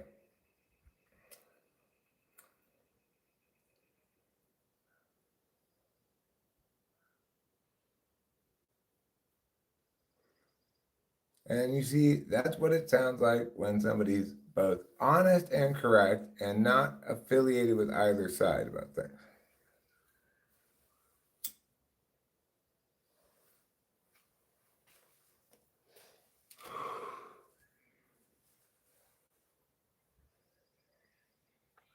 Trying to steal the election means you have to vote Kamala? No, because, like I said, when you're dealing with two catastrophically bad candidates, um, the best thing to do is to uh, vote. If you're going to vote for either of them, I didn't vote for either of them. I didn't vote at all in that election, in any of those elections, because I don't believe in voting against somebody. But uh, if you're going to vote at all, then you know you're picking a catastrophically bad candidate, so you have to evaluate it on which one is going to produce less harms. If you want to vote on legitimacy grounds like that, then you don't vote at all.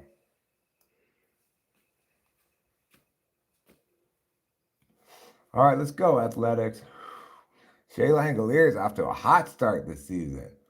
He slaps a single into center field that moves the runner to third base.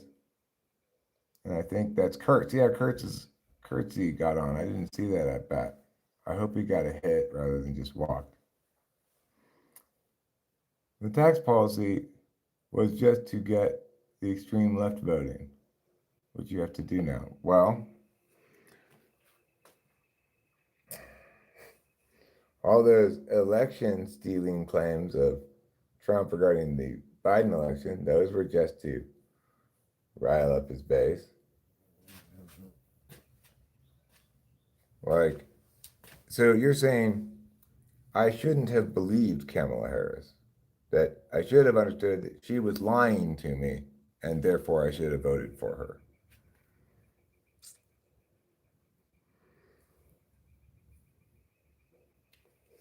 Well, you know, ironically, interestingly, when Trump was campaigning, I didn't think he was lying to me. When he said he wanted to get rid of all the immigrants, I believed him. And he wasn't lying about that. Nowadays, he's clearly doing things for worse reasons than previously, where he was doing things for completely arbitrary garbage reasons, right? Now he's doing things for expressly bad reasons.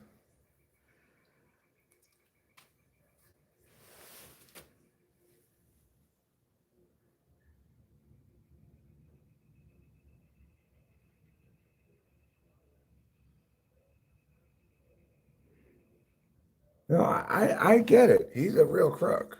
Don't get me wrong. I get the fact that he's a real crook. Obviously, it's also the case that by your reasoning, I should have voted to Kamala Harris because I knew she was lying to my face. So that's not an acceptable option either, you know?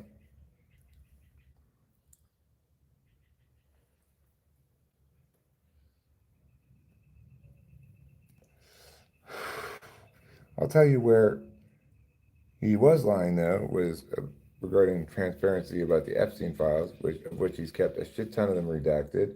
I mean, held back, let alone not obviously the ones he released very heavily redacted, but he's also left a shit ton of them just unreleased because he's protecting himself and his criminal fucking cadre of shitbags.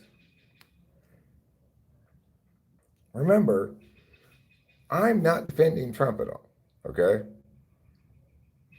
I'm just pointing out that no, there was absolutely no reason to vote for Kamala Harris at all. There's also no good reason to vote for Trump. And accordingly, nobody should have voted for either of them. Then maybe the Libertarian candidate would have won. And, I'm not a Libertarian either, but that certainly would have been better than either of those two fucking retards.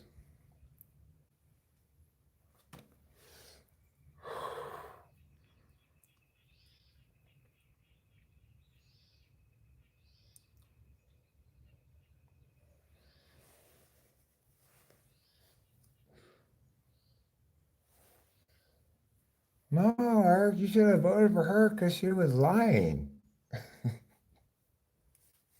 Is that how low we've sunk? We're debating whether you should have voted for the criminal that you already knew how prone they were to various kinds of rejections of checks and balances and rule of law and so forth, or do you want to vote for the liar who's lying to all of our faces and doesn't really want to accomplish her express agenda? Ooh, and here we are arguing about it. I think you should have not chosen the liar. Well, I think you should not have chosen the criminal. Obviously, we should not have chosen either of them. They're both impossibly terrible. Well, we didn't score any runs in that inning. That's unfortunate.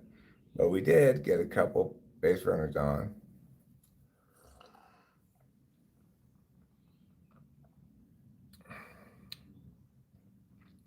Don't blame me. I wanted to go with the dementia patient. You know what? We can agree on that.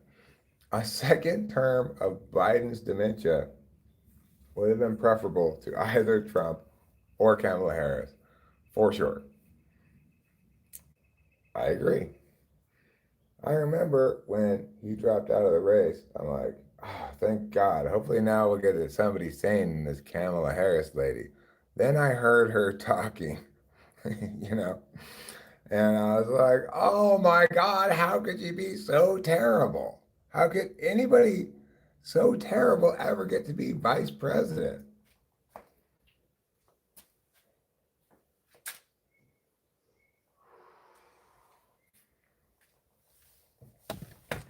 I assumed once Biden dropped out of the race that I was going to be voting for Kamala Harris.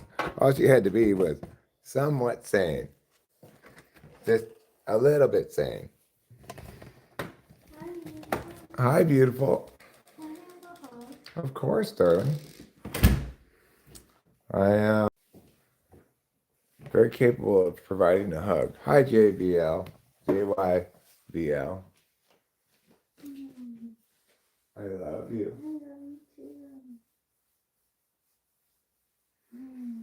Gas, you're welcome. Gas prices are apparently rising a lot in the U.S. Yeah, I believe it. Makes me kind of glad that we don't have the Mini Cooper anymore, which required 91 and had not great gas mileage. This new car we got, which is not a new car, but it's new to us. Hi, Susie. Nice to see you. Hey, Susie. It gets much better gas mileage.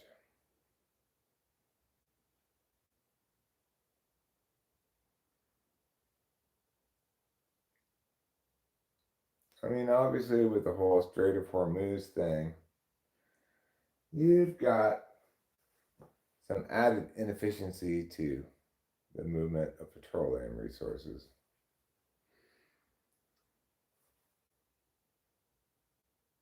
Again, with this, not to the point of the Biden administration. Like, if gas prices rose under Biden substantially, it was not in direct response to any specific policy of his, right? Whereas current rising gas prices is in direct response. No, you're not hidden. I'm sorry. I failed to respond to what you said earlier because the chat moved on and I spaced out about it. Surely it wasn't just a campaign tactic. Zero, what changed in between his promise on transparent Epstein files and him not wanting to do it? Surely it wasn't just a campaign tactic. I think he got a sense of what was in the files and was like, actually, I don't want to release this because all of my friends are in here. And you might think he should have been able to figure that out before looking at the files, but I don't know. He's got his attorney general sitting on that shit, you know? An attorney general just abdicating all of her fundamental responsibilities in that role in order to be a loyalist to a corrupt executive. It's outrageous. Absolutely outrageous. Gas prices are not as concerning as the issue with fertilizer. I don't know what the issue with fertilizer is. The Attorney General job is serves at the discretion of the president. Is that what you're going to say? Yeah, I know that, but that doesn't mean that whomever the president has as Attorney General should maintain zero independence from the executive.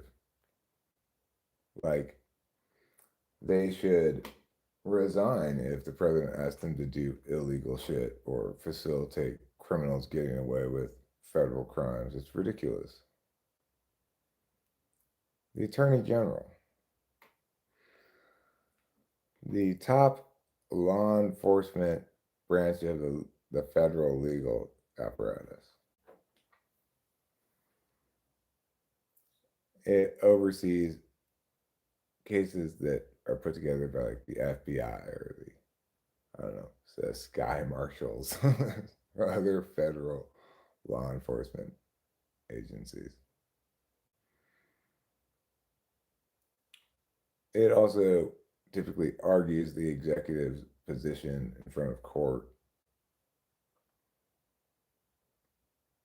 But that's weird, though. He made the promise, should have easily known he was in the files, and then pretends it's the most uninteresting topic afterwards.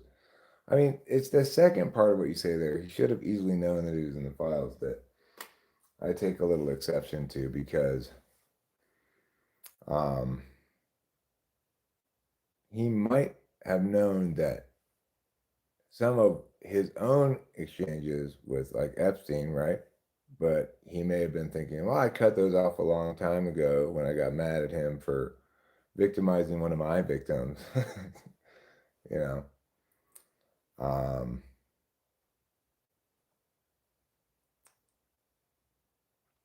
well, it is normal for the attorney general to uh, advocate the executive branch's position. The problem with that, Putty Cap, was not the AG. It was the Supreme Court, particularly John Roberts, who chose to not TI something that can only be TI. Okay, well, maybe they were good friends for 15 years or plus. It's and not it's not the case that he released none of the files that included his name, right? So it's very conceivable that rather than protecting himself, he's protecting somebody else or being blackmailed in some way, or who knows. It is really weird, right? I don't know quite what to make of it. So the issue here is that the AG is failing to allow things to go to the court where the court can decide them. They're choosing to not engage in the normal legal processes that they are supposed to engage in. You sent me a music thing on Facebook? I will check it out. Pause this. The Athletics are down 1-0. Springer gave up a run here in the bottom of the third inning. That's unfortunate, obviously, but what are you going to do? In general, I'm not relying on the Athletics pitching to win this year.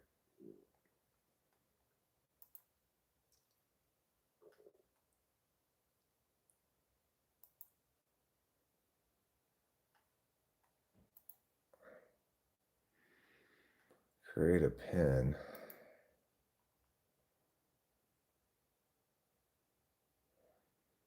Oh yeah, well those food things are weird, right? Um,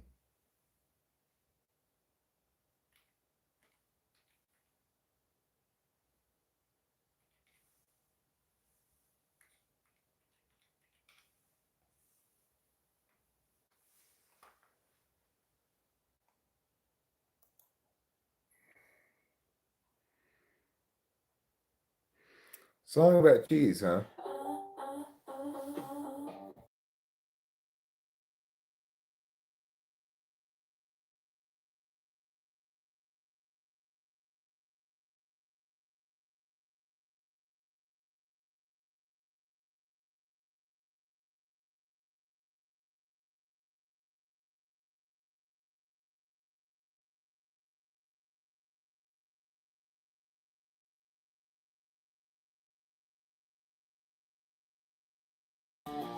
Okay, no copyright issue. Huh?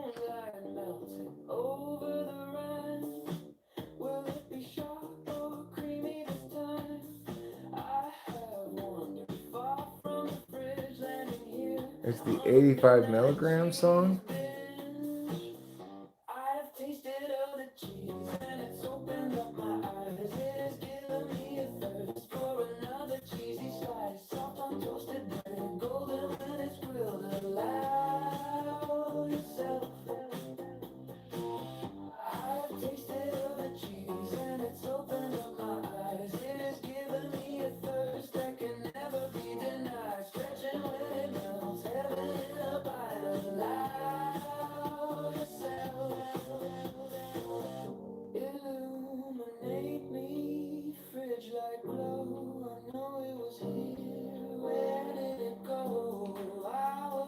Home melody was a thing I did on the little gray keyboard.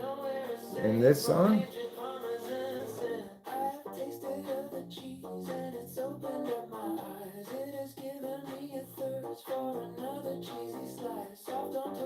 I don't remember that at all.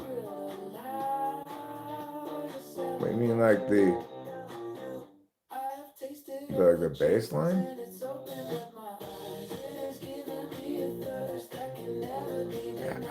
Where did this come from? Did you use like AI to make it or something? Or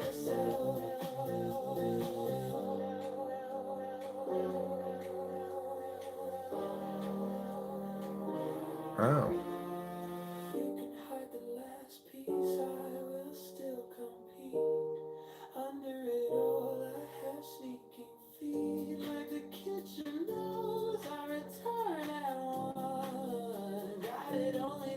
it's pretty good. You know, it's not bad.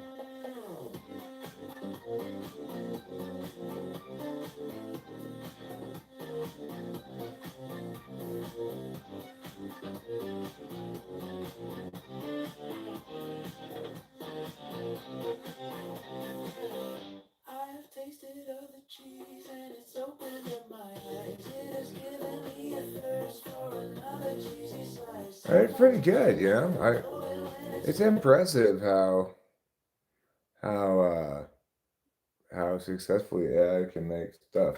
It's still not like I still don't find AI stuff to be actually good. It doesn't quite have a center to it.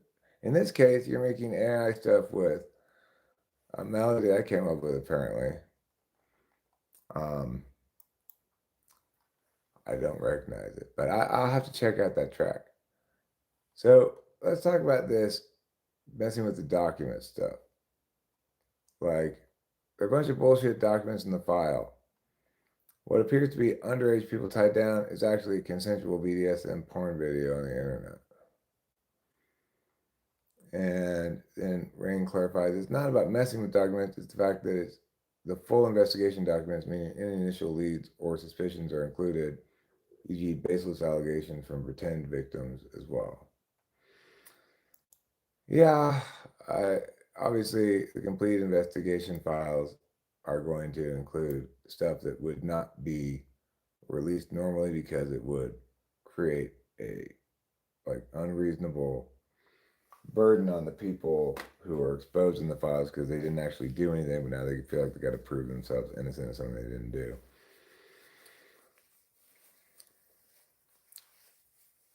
So it's a big issue, but it's also the case that like when you read those emails involving the pizza parties and the jerky and stuff, that's clearly code for something that they don't feel that they can talk about directly.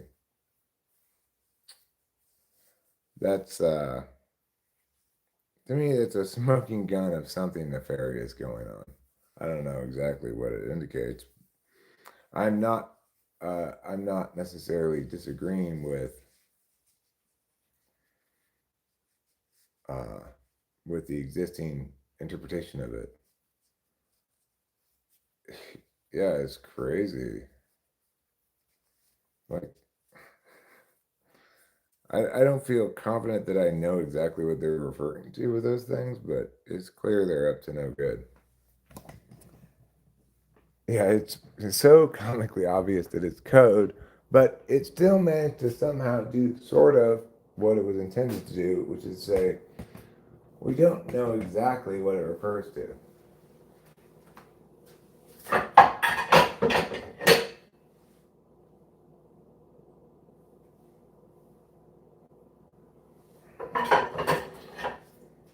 Obviously, a very frustrating reality. See, any justice-minded person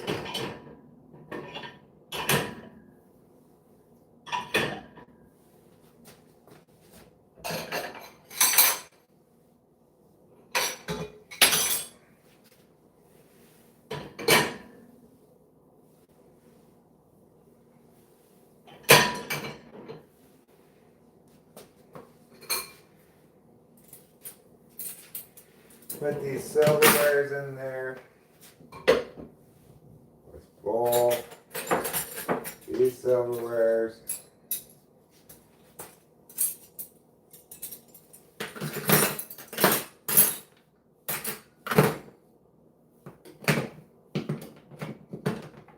Put that in there. Okay. This I don't need to put in there. This glass can go in there. This I'll wash. Okay.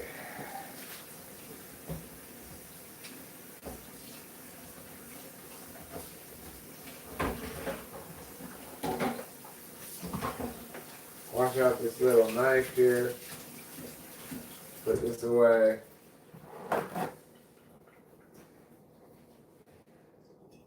Put this bowl in the dishwasher.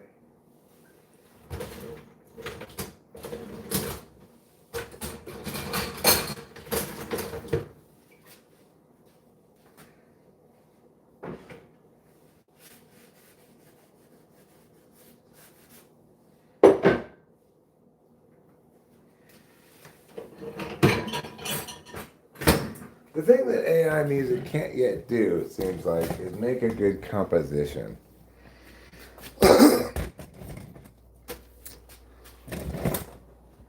Like a complete, fully realized composition. That's still giving AI a lot of trouble because that requires NI a good vision.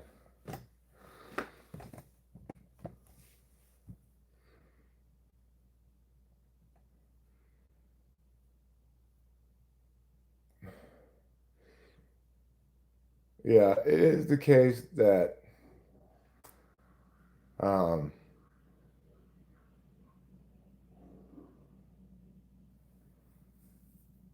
yeah, well, you know what, introvert thinker, maybe I should do that with some of my current stuff that I have in progress. So if I could, I could figure out how to do that. Um, I could take an existing composition and tell it how to do all the different things. Then, you know, like I've got this very good piano composition that I've been working on, but I don't have the all of the vocal lines done or anything. Anyway, it sounds like this.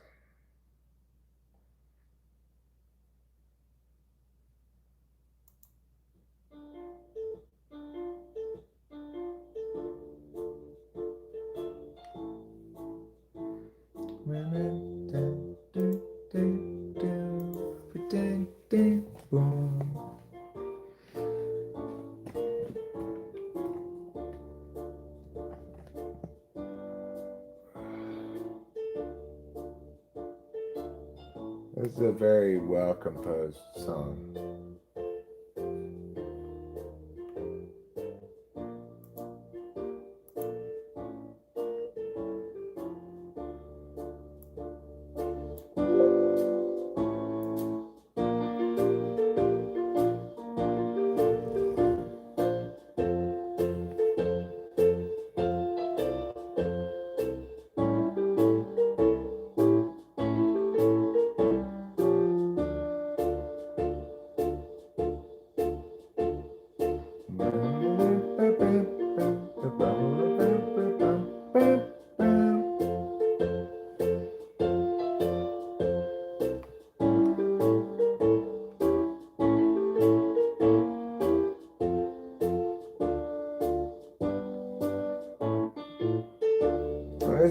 exactly what it seems like AI still can't do. It can't come up with a complete realized composition yet, you know.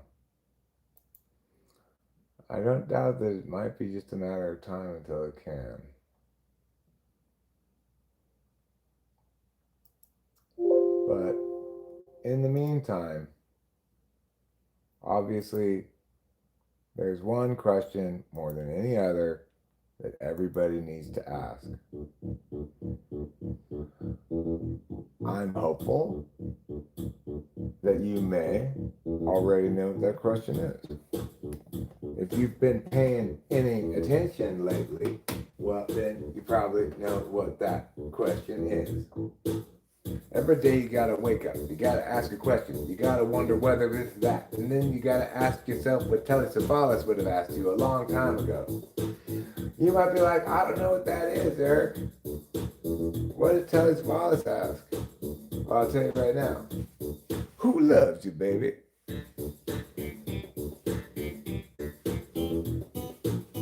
Who loves you? Who loves you, baby? I said, who loves you, baby? Who loves you, baby? That is Valis. Who loves you, baby? I'm asking that to you. I want to know, do you know? Do you know who loves you? Do you do? Well, I'll tell you. Who loves you, baby? It's obviously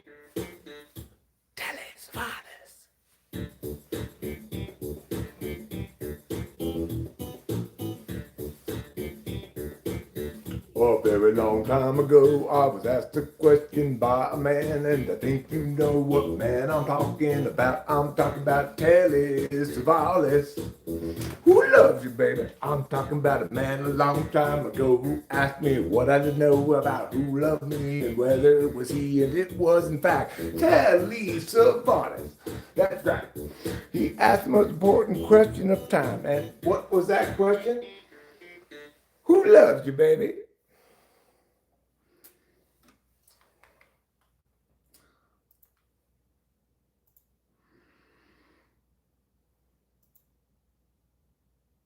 Thanks, Rachel. Appreciate it.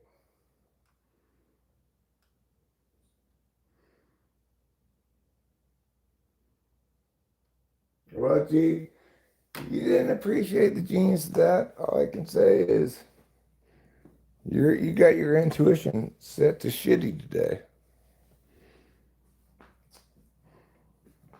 I can understand how painful that must be for you, but don't worry. I'm here to direct you correctly towards the truth.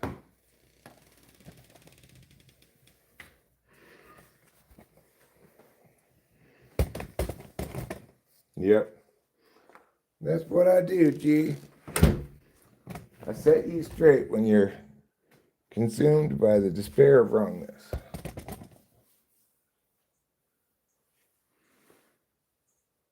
But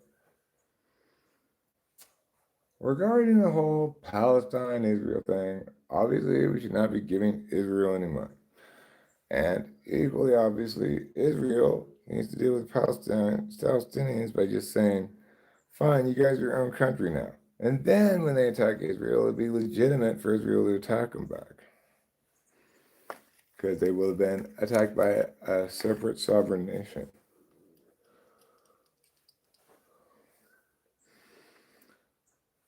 If you're Israeli and you want to destroy all the Palestinians, then you should be in agreement with me about this. If you're Palestinian and you want to be under the thumbs of the Israelis, you should agree with me on this.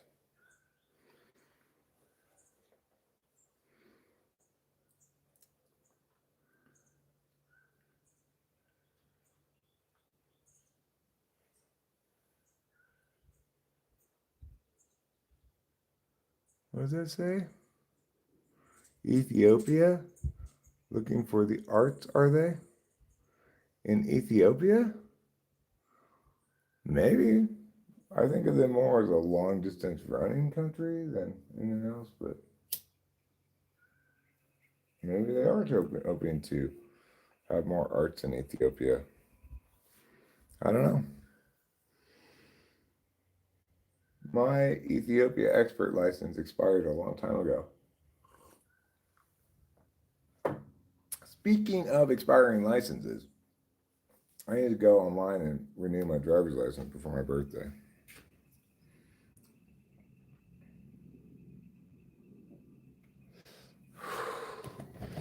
All right, let's go around back. I'll set you looking at some nature or something, then I'll go pee while I'm smoking.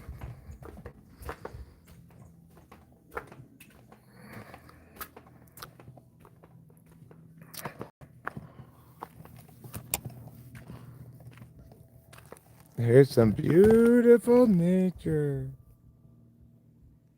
The Ark of the Covenant.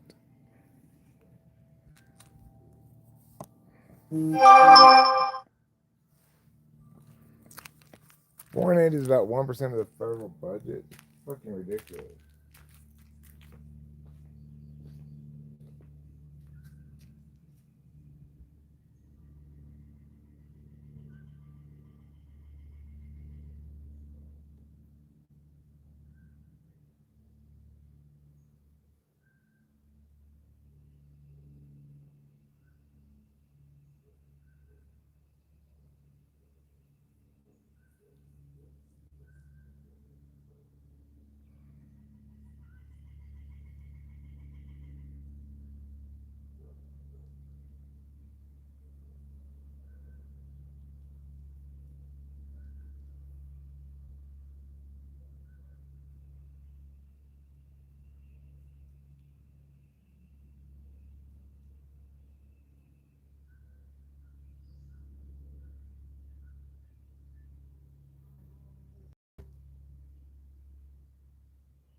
There.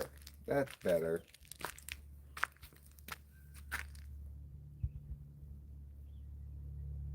35% includes Social Security and Medicare,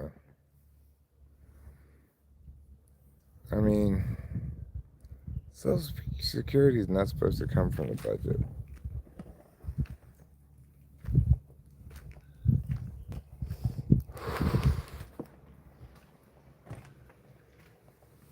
Are you trying to tell me they've entirely forsaken the entire model and have now been directly funding it from taxpayer dollars?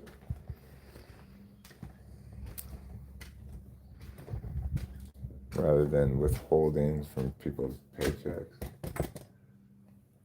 Which I know, they're kind of the same thing, but a little bit different.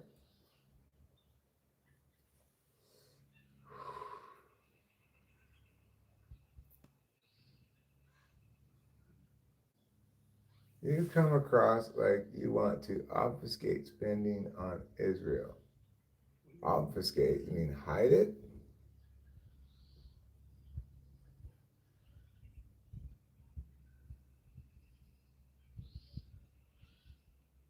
U.S. citizens want what?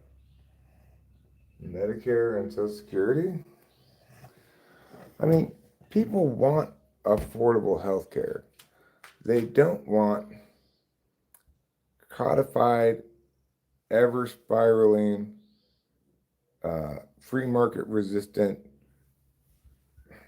bureaucratic solutions that only inevitably make the problem worse and worse and worse over time. If we didn't have any of this nonsense with the healthcare stuff, then people would have a lot more of their own money to spend.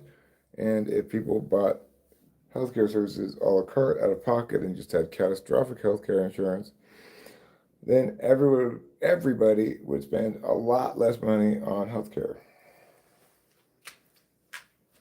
Like,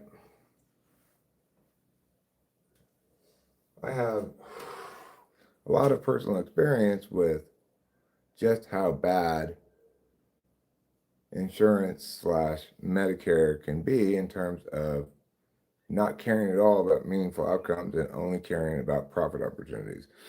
When my mom was dying and she was put into hospice, Medicare Part whatever covered hospice care for her. I didn't know what was going on. It was a really chaotic time in my life. These people came in, they're like, "Oh no, you just sign on with us, and it won't cost you any money, and we'll take care of your mom, whatever." She was already in this super fancy nursing home. She didn't need any additional caregivers, and more importantly, they did this thing where they're like, "Oh, we can get you a free bed," and they had actually had it delivered. I didn't know exactly what was going on because my dad had been taking care of things prior to that, and um, when the bed was delivered to the nursing home called me and said, "Your dad already got your mom the best possible bed she could get. This bed is worse than the one she already has." They didn't care at all about that because, after all, it's just taxpayer dollars, right? When Rachel had good health insurance that covered a lot of things, she was trapped for 10 years as a cash cow of this horrible medical center, um, colluding with her mother and presumably to some extent the insurance company to continue treating her for something they could have cured and to also treat her for something that was not actually a problem that she never even consented to. Meanwhile, once we got her off of that health insurance and I hired a private psychiatrist with out of pocket money, he fixed the problem in just a few visits. And it's been stayed fixed ever since.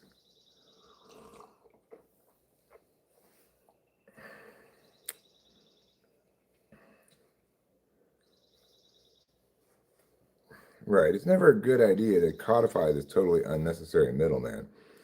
Single payer would be better than ACA, and single payer would be better certainly than the combination of Medicare, Medicaid, blah blah blah, plus ACA. That would for sure be terrible. But single payer is not good, but it's better than that.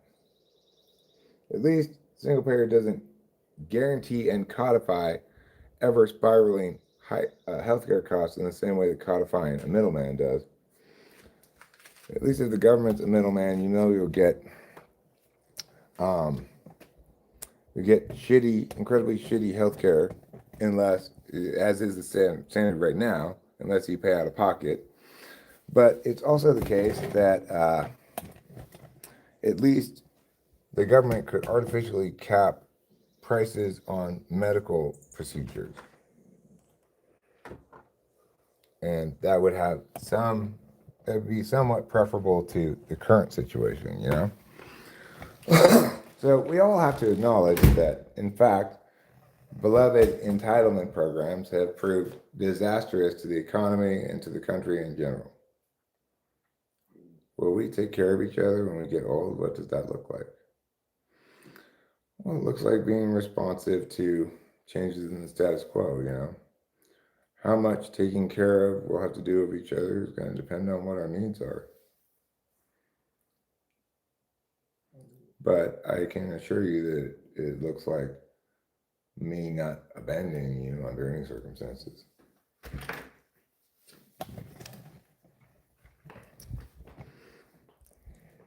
I may have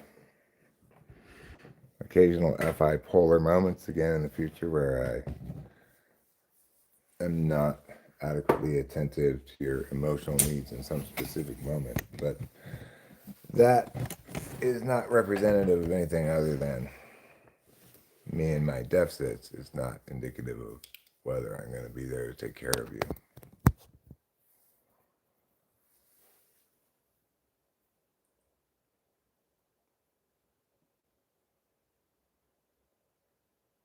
Well, obviously, Camo Gust, it would not be a good solution to simply abruptly end Social Security. We need to phase it out by informing young people that, look, you're gonna can have to continue paying into Social Security for a little while longer in order to fund the people who are on it, reliant on it now. And it's also the case that you're not going to get any money back from this. And that is unfair, but nothing we can do about it. another thing we could do is to say,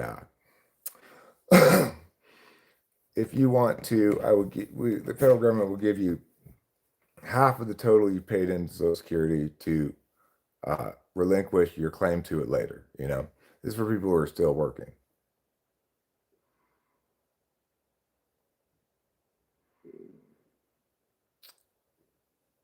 Well, Rachel,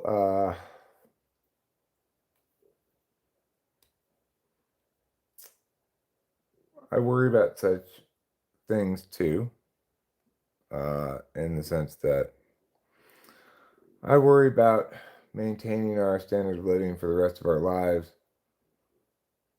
without me going away.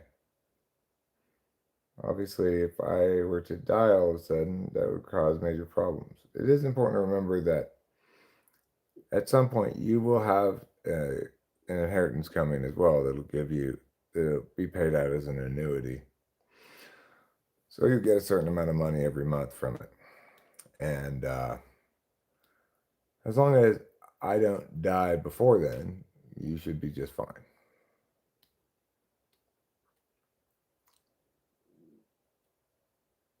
Well, it's not fair, Camo Gus. That's the problem with Social Security. It's fundamentally unfair. The federal government is seizing part of your income, holding it for a long time, and giving it back to you later when it's worth a lot less. In contrast, if they let you invest it yourself, your wealth would grow. So,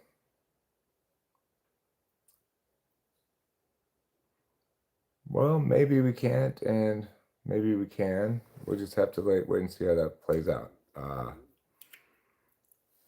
There's no urgent time pressure on us. I obviously worry about money all the time, but for the foreseeable future, we're fine. And people do move for a lot of reasons. It is important to remember, though, Rachel, that our total living expenditures here, including property taxes, energy bills, and I don't know what else counts as like house-based living expenses. I guess the cost over norm for things like groceries and stuff, because it's a little more expensive at Pioneer. Well, those total costs for our housing expenditures are not particularly high because we own the house outright. We don't have a mortgage payment. So our monthly housing expenditures are less than Delilah's.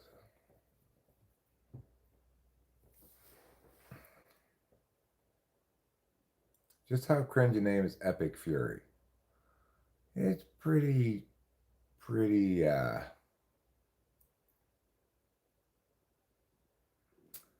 cringy. It depends what it's referring to, I guess, and somewhat.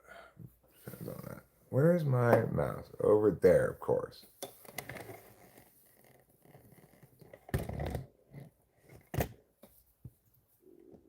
What do you mean in terms of the living expenses? Well, yeah, because when you own a home outright, you're not paying rent, you're not paying a mortgage, so your living expenses are comparatively low.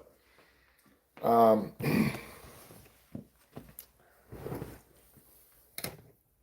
like, I don't want to go into a whole bunch of detail about our finances right now, but my anxiety about money is not proportional to how much anxiety we should have about money unless you're looking far ahead as we are right now.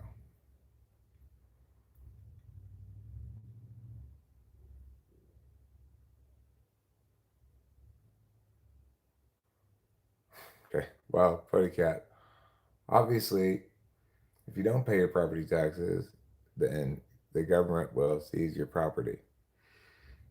But that does not mean that owning a home outright is not a term that means something. In fact, it does mean something. It means that you only have to pay property taxes and not any mortgage and not any and not any rent. You know, that's what the term means. It doesn't mean that you aren't subject to property taxes. It may be the case that property taxes are too high. I don't think, however, that it's the case that people shouldn't pay any property taxes. That engenders land monopolies of the worst kind.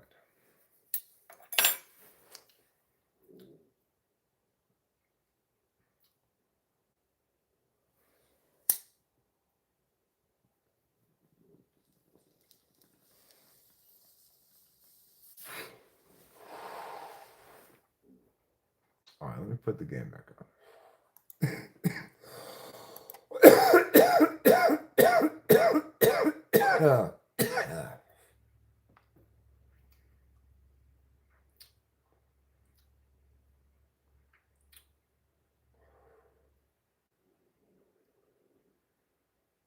So, I really started stressing about money a lot, especially in the fall when I started the dental stuff.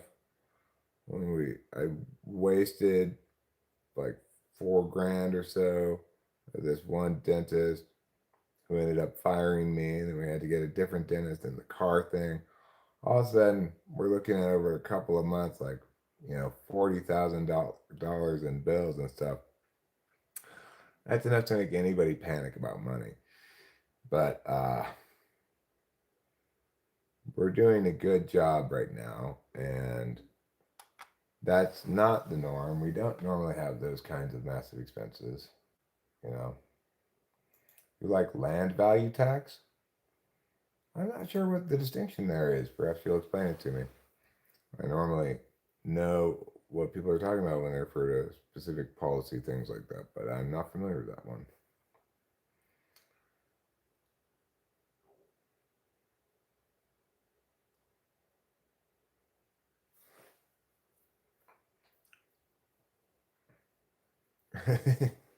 I just sold my refrigerator so I could afford the electricity to watch this in 4K. My food is rotting, but my soul is being nourished by this content.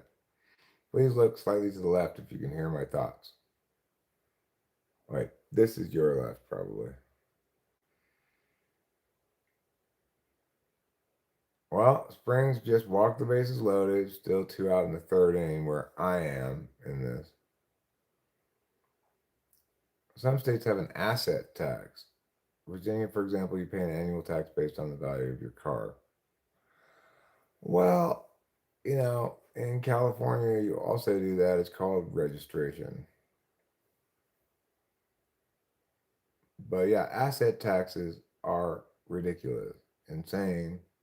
Taxes in general need to be of fewer kinds and of lower totals.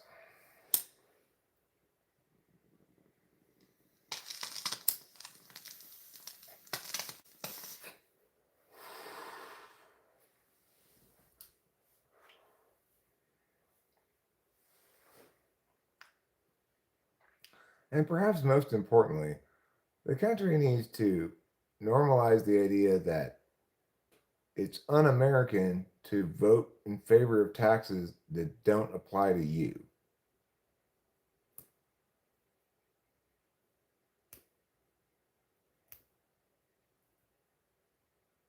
I see the appraisal of the land, not including the building on it. That's what you're saying? Because so you aren't punished for developing capital or private property. So you're saying if you buy a house that's already built on a piece of land, then you'll pay for the value of the total property. But if you buy a piece of land that doesn't have a house on it, you just pay value of the land even after you build the house on it. I'm in favor of that. And, I don't hate the idea of just paying taxes on the value of the land would be great. Then we'd pay much less estate property taxes. But um,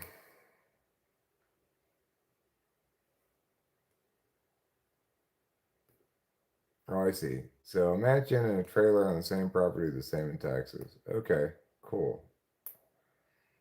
So would you charge a higher percentage based on the value of the land, or would you just forsake all that local tax revenue? like we pay less than, no, we pay slightly more than 1%.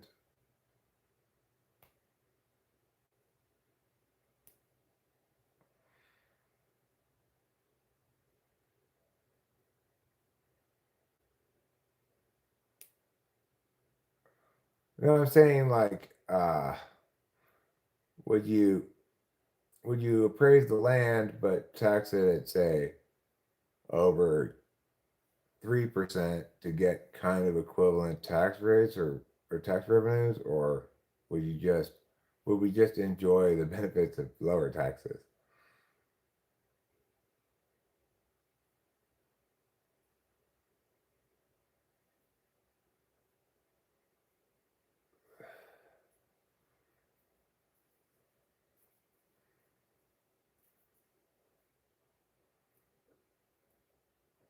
There you go. Now you built a house. Oh, it still didn't come out right. Well, I believe in you and your house building abilities, JVYL. I believe in Crystal Light, so I believe in you. Brent Rooker in his 204th consecutive game, which he's made plate appearance at least, he it's a foul ball. Looked like it might have been fair down the third base line. Third baseman fielded it deep. I thought maybe Rooker can leg this out.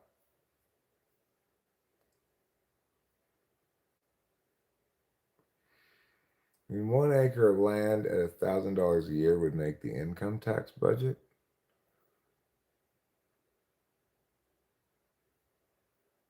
But I mean, I pay a lot more than $1,000 a year for my 1 acre of land. So if my 1 acre is comparable, then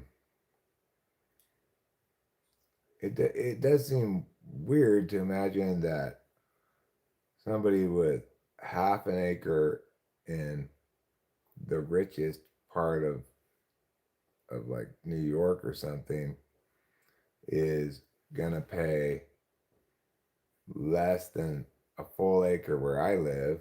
If you try to like if I mean, okay, you could evaluate the value of the land rather than the building, but I don't understand how you do that without taking a massive net loss on tax revenue unless you have a higher percentage of the total land value. And yeah, you could be just as successful at appraising different plots of land um, at different values than you can different houses. But like it is the case that this was a more expensive property to buy than some of our neighbors and less than others for reasons. No, my land is not fenced. It just bleeds into the forest. There's no fences in this neighborhood. If you have 30 acres, you pay 30K in taxes per year. Well, but like if you were to have 30 acres up here, you might not pay 30 times the amount that I pay, but you'll you'll pay probably 3 times the amount. I don't quite understand why it's better to be taxed for more land with fewer houses than it is to be taxed uh, more proportional to the total value of the property you buy. Because it would seem that that would be incentivizing subdivisions, which I don't think in general are desirable. The creep is in acre 27, peeking from behind a cactus.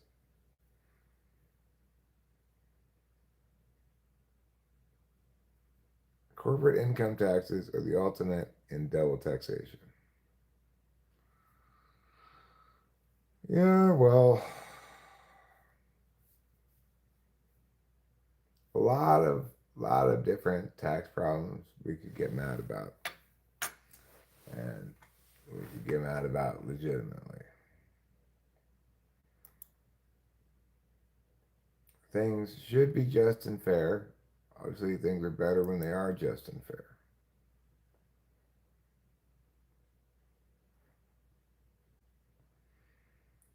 I agree that most Americans pay way too much in taxes. That it does not benefit the country, even if you're just doing a utility calculus, to direct that much of the nation's economic strength towards community interests. Like, we definitely should not be spending as much as we spend on the military, and we definitely should not be spending as much as we spend on healthcare stuff as a country. Like, the feds shouldn't be spending that much. Maybe, like, it is the case that if the feds weren't wasting so much money on healthcare and instead not taking those taxes out, the people would be much better able to afford healthcare.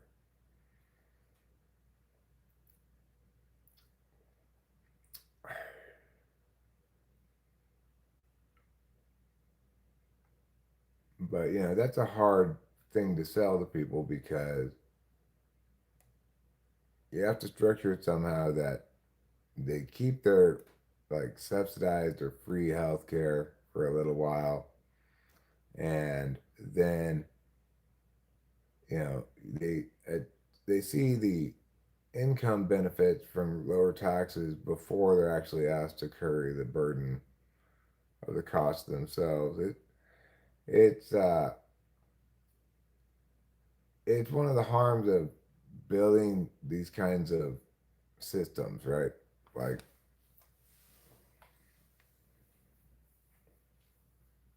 this approach to healthcare has momentum in that people have become dependent on it. You know, they don't have an alternative healthcare solution, and they can't conceivably afford one because everything related to healthcare has been jacked up in terms of total cost so much from what it ought to be. But some pay 10% in taxes and rent a $500 apartment with mold.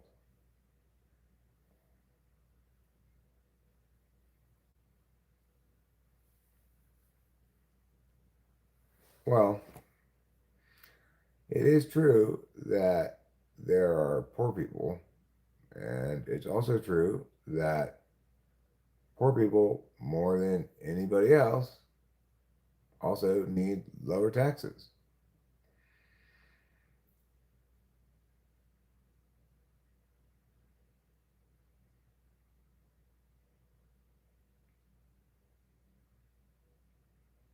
Now, granted, people in certain low income tax brackets basically pay no federal income tax, but there are a lot of other taxes that people end up paying. And,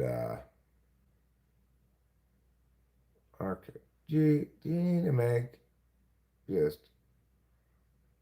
horrible comments like that for no reason?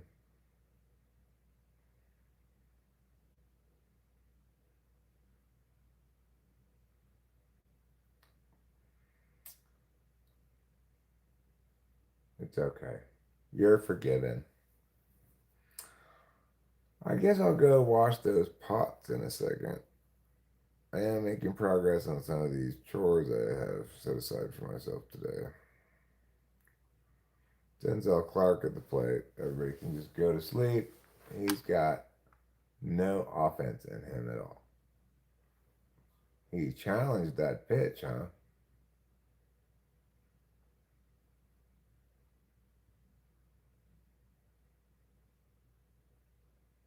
Yeah, he was was right to challenge it. It's a strike. Creep uses binoculars. Well, I'm assuming he's just there to birdwatch.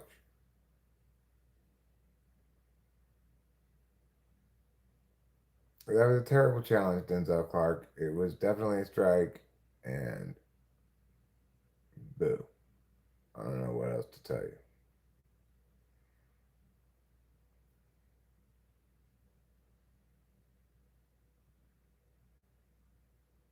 Just like Denzel Clark, do you need to make matters worse by not just striking but wasting a challenge? An AoE flirt, is that Age of Empires?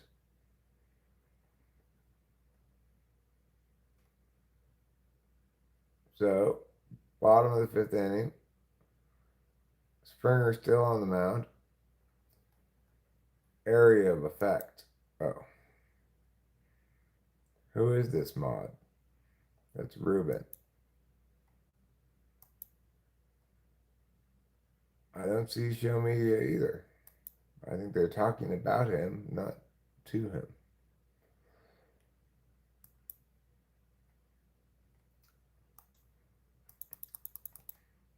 All right, that's 2 outs in the bottom of the fifth. 2-2. Yeah, well, don't tell me what's going on in the moment, okay? Because I have a little bit of time saved up. So I'm catching up right now.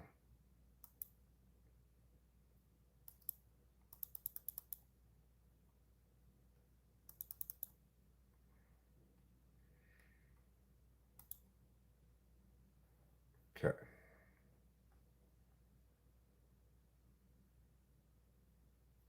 Oh, you were joking that JBYL is a show media alt? Yeah, I don't think he is. That's why you were joking, obviously. Rather than not joking. Kurtz up to bat. Come on, Kurtzy. I need you to live your best life right now. Just hit it right out of the ballpark. That's a strike. 1-1 is now the count.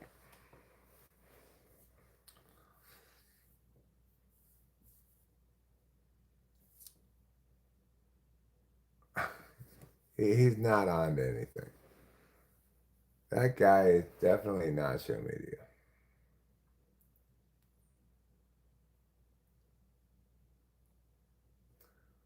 Kurtz, 1-1. Here comes the pitch. He lays off. Ball two. Good eye. Good eye.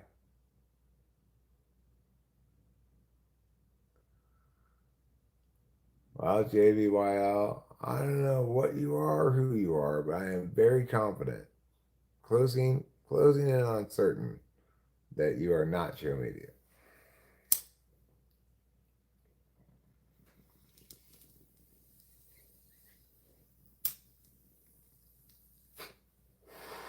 Curtsy takes strike two, full count.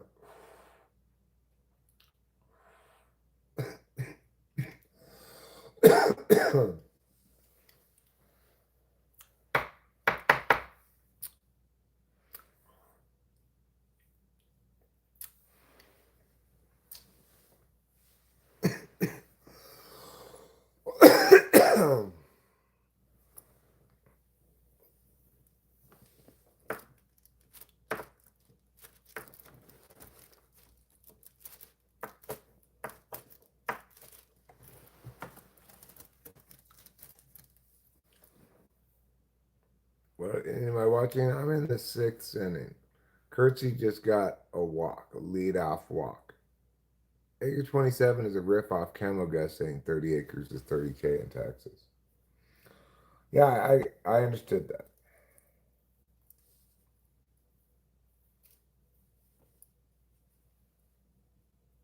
I did make that connection.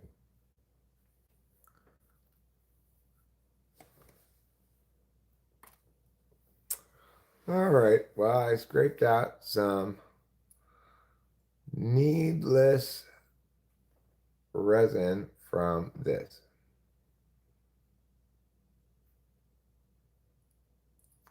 Now we're looking at last year's season by Shea Langoliers. Last year he hit 26 home runs, but this year he already has 2 home runs.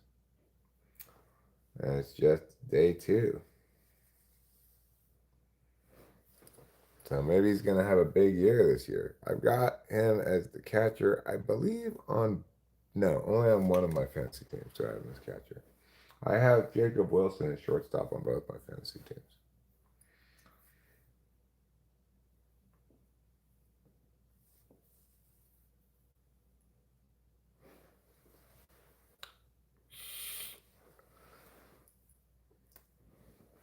It's a good time of year right now to be co-president of the Shea Langoliers fan club.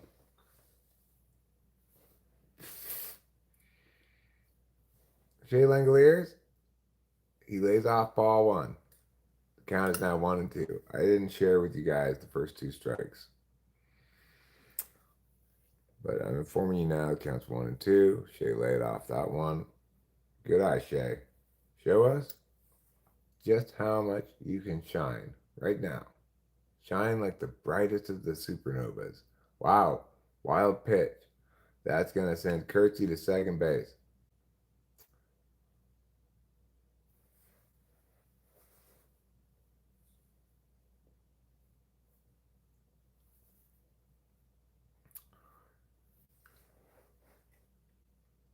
Well, you are right, JBYL, to take G that seriously. Because his insight and wisdom onto how you should be is unmatched.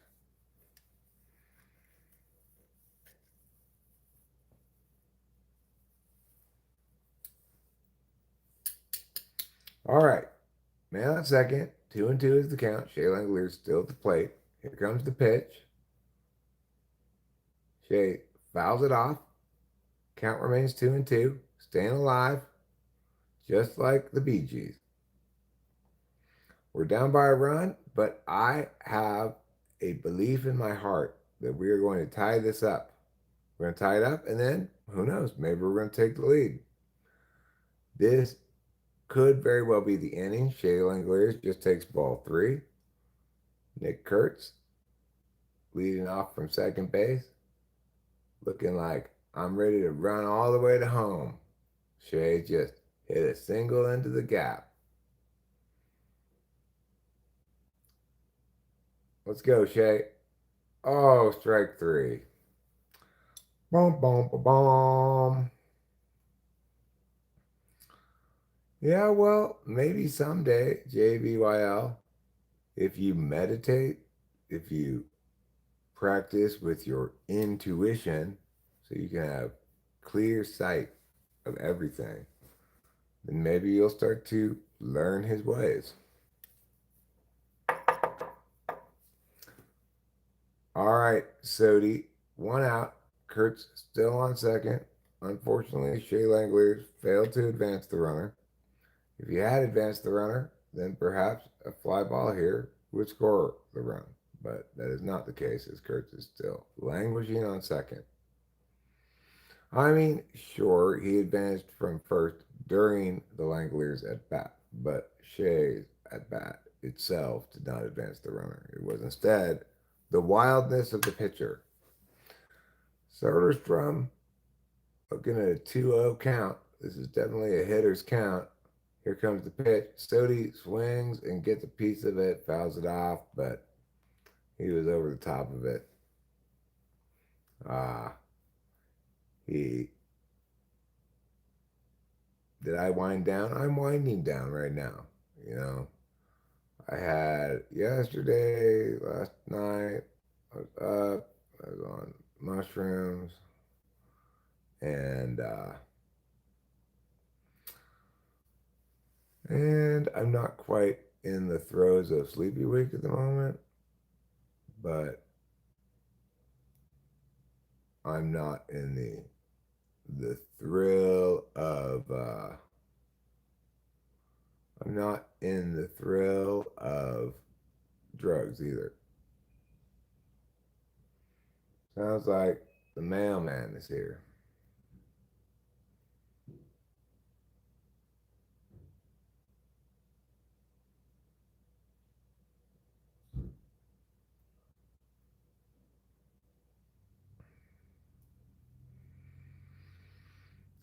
It depends on the day. Sometimes we have a lady. Mostly we have this new man who seems cool. Sodi gets the ball. Oh, it falls. That falls. And Kurtz is gonna round third, make it all the way home. Tie ball game. Nice job, Sodi. Nice job. I may complain about how you strike out too much, but you did a great job there. You did a great job, and you deserve my praise.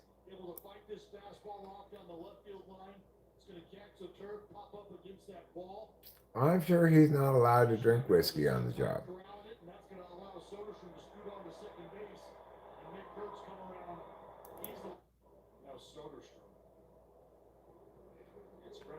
All right, Rook, let's take the lead. Yeah, good job, Sodi, indeed. Now, Rooker, you're 0-2, but you still have the possibility of driving home a run. You just need to get a single. Sodi will probably score from second. Okay, well, at least you didn't strike out, I guess. I honestly feel like YouTube is just entirely irresponsible. Well, in what fashion? Like, irresponsible for, you mean the content? Well, MTV Brat, YouTube's algorithm is designed to give you the stuff that you want to watch. I watch a lot of very interesting content on YouTube.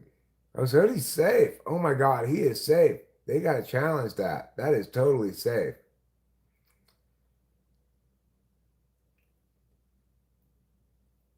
Yeah, well, he's had various injuries and stuff, and and it's understandable that he might have gotten addicted to pain meds that he started to take for legitimate reasons, but I don't really know, obviously. Regardless, he shouldn't be driving on them.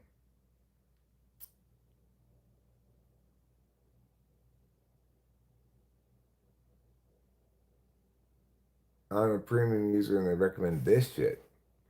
Oh, well, I mean, the content on this YouTube channel is absolutely not ludicrous. I articulate correct positions on a variety of things that are nuanced, entirely well thought out, and as I said to begin with, correct. So that's something that you're not only not going to find elsewhere on YouTube, you're not really going to find it elsewhere anywhere.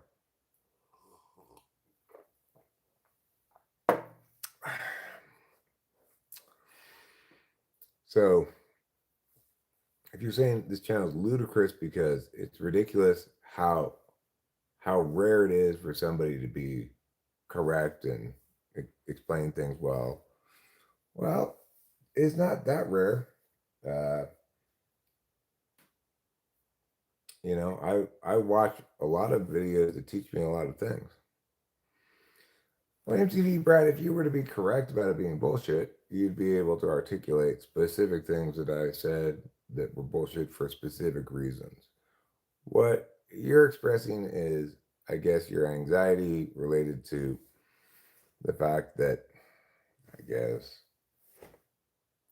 you find ideas threatening, maps make you feel anxiety. I'm not sure.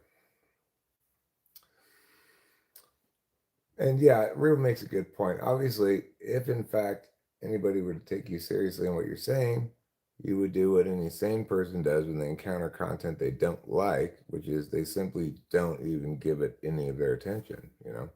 Like when I encounter something that's obviously bullshit, as it starts playing, I just say, oh, well, this is bullshit. And I go back to the homepage and I'm in no condition to wax philosophy with you, bad grandpa.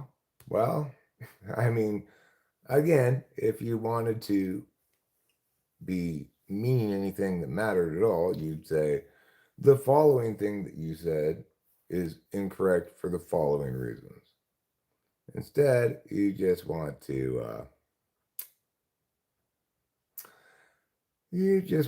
invalidate me and what I'm doing because of your own emotions. And obviously, you can't determine anything about how something is based on how you feel about it.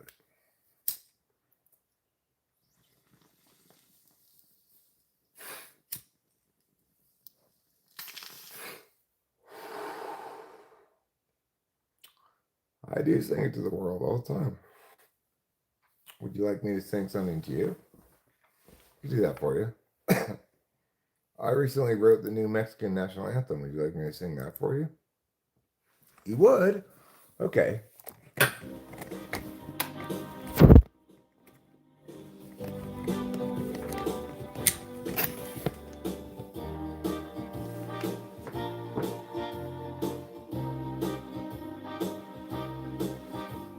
Piñatas, sombreros,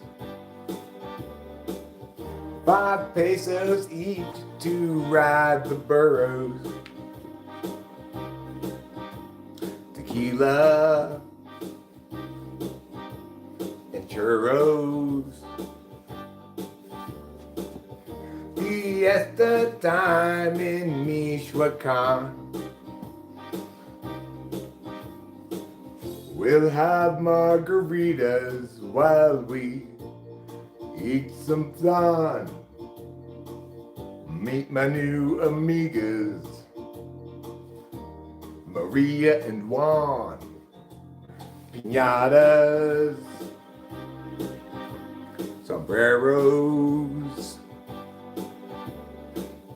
5 pesos each to ride my burros. Giddy up! Tequila and churros. Fiesta time in Michoacan. Are you ready? Fiesta time in Michoacan.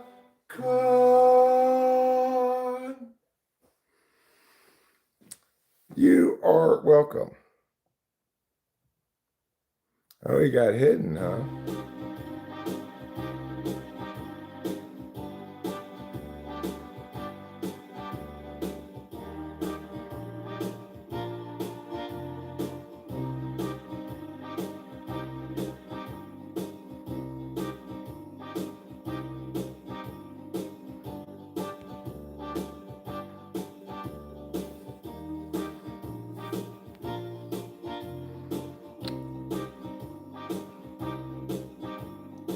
Plus, this is perfect for my reels.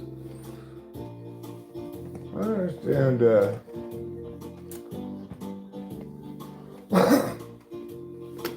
why that got him banned exactly, but that's fine. You do whatever you feel like.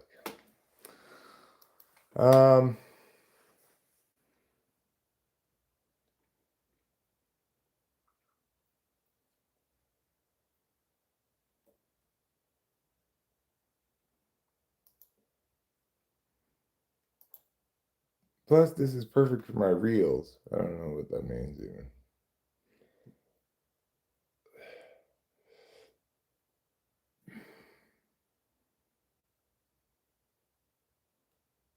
I wonder what the betting markets look like for a third Tiger Woods crash. I mean, I'd probably bet against that.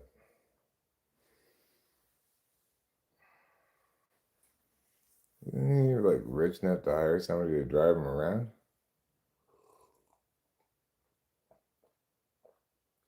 Oh, they can use my content. That's fine. Anybody can clip my videos and put them up for, you know. I'm obviously I don't want people like re-uploading my uploads and putting it on their own channel with no change, being a mirror site or something like that. But I don't care if people want to clip shit. And I mean, It's okay. It's all right. I could unhide him. I uh I found it kind of flattering if he meant that, like, okay, well, it is the case that in fact, yes, you should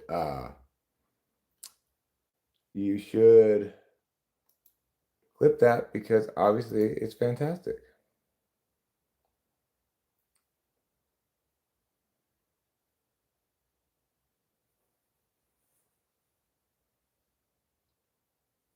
Hey man, doesn't care if you care about, just like you said to me. Well, I mean, presumably you would leave if I had left you hidden, because obviously then you'd be unable to communicate anymore. And you've made it evident, very clear, in fact, that you're not here to listen to anything that I say or find any value that might be found in it, rather, instead, for other reasons. But obviously the difference is you're coming here and telling me you don't like it. Well, that's obviously on you because you're choosing to be here.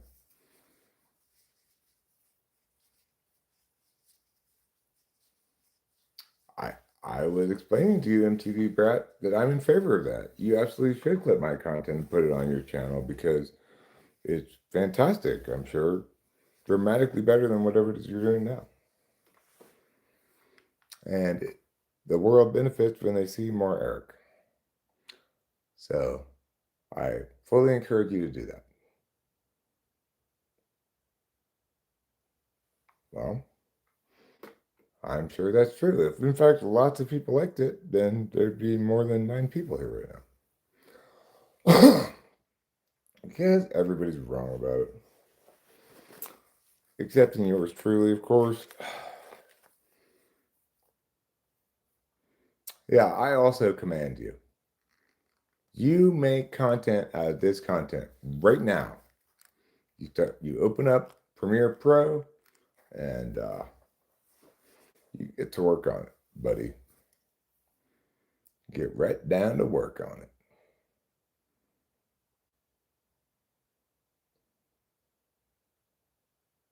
Yeah, I need at least 40 dickheads doing dickhead shit for a decent reel. Oh, so, obviously you were wrong before when you said that it would be good for your reels. Or lying, one of the two. MTV Brat built their channel in 2021. They have 2 subscribers. Yeah, well, that's fine. I get that this is your entertainment. And you're entertained by getting engagement and responsiveness from me. But the thing is, here's the surprising news for you. I'd give you engagement and responsiveness no matter how you engage with me, as long as it doesn't cross certain lines. So it's in fact of no conceivable benefit to you, nor is it going to provide you more entertainment than you otherwise get if you were engaged in some normal fashion. Plus, because you're inauthentic in your engagement, obviously, you're not going to be as receptive to the various benefits of correctnesses that I offer. You were talking to the YouTube watchers. Okay, well, I'm talking to you. So now that we know who we're talking to, we can move right ahead. Ruben R., you scammed my cousin and told my cousin a vegan donut was worth $100. Please don't. Well, MTV Brat,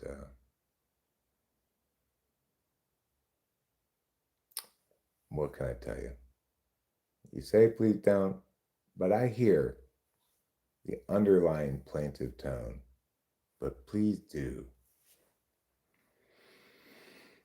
So I will, of course, continue to operate as I always do,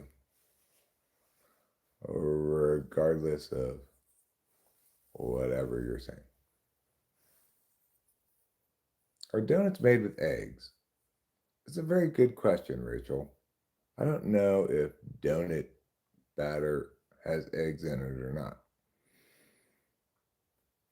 I do know that donut batter is more like batter, less like dough. But I don't think it's quite as battery as pancake batter.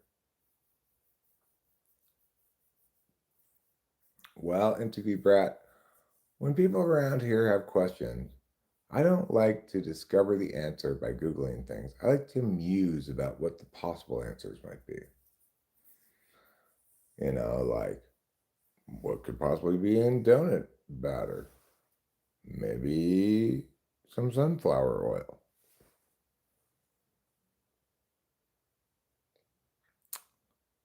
Oh, it's not the final muse. I've got a lot more muses in me, believe me. I don't know either. That's why I resort to musing.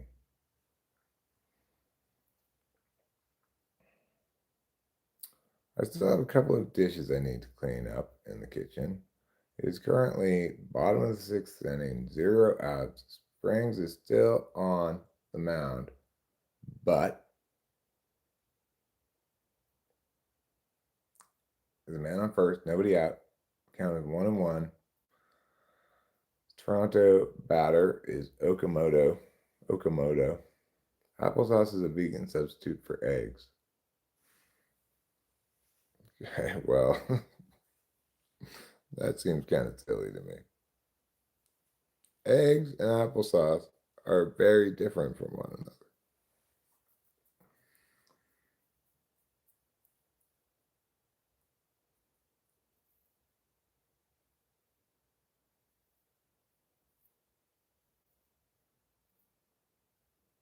All right, that's popped up. That's going to be the first out of the inning. Jacob Wilson makes the catch. Runner is forced to stay on first. I believe that's Vlad Guerrero on first. And I do have Vlad Guerrero on one of my fantasy teams. I don't currently have him in the starting lineup because I wanted to have Nick Kurtz as my first baseman.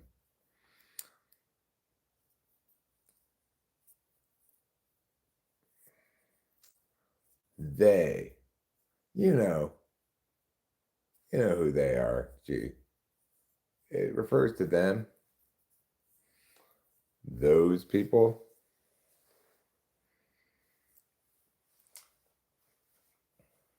The nefarious ones, you might call them.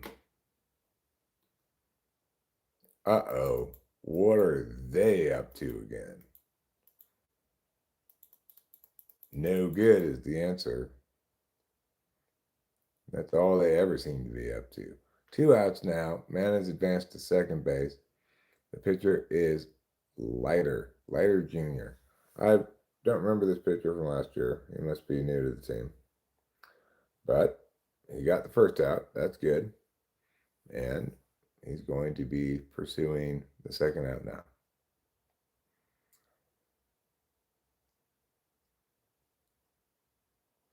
Nobody said you were, MTV Brat. G said that he was not an organization.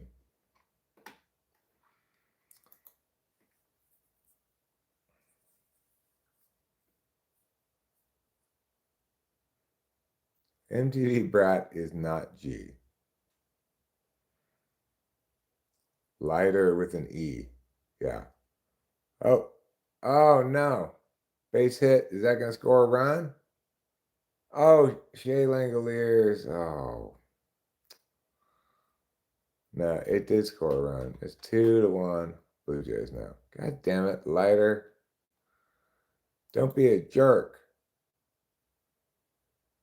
Don't be a jerk by doing a poor job of pitching.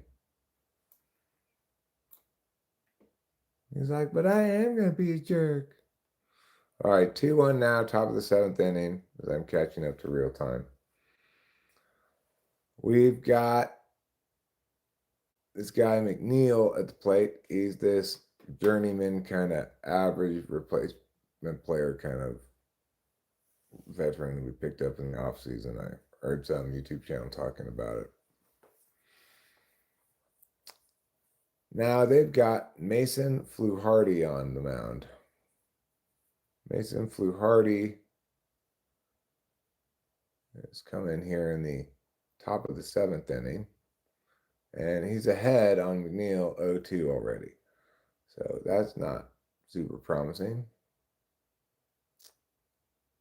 But we will see what happens. That throw was a little off the mark. That's why Shea Langoliers had to go over there from the outfielder and right, which may have been Lawrence Butler. Why all the frowny faces, G?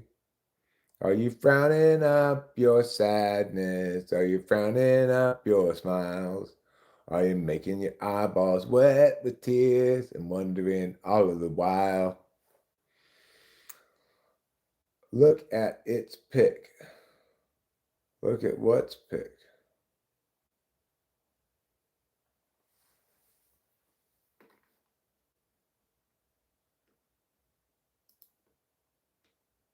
I can't see those little circles. I don't know who you're talking about.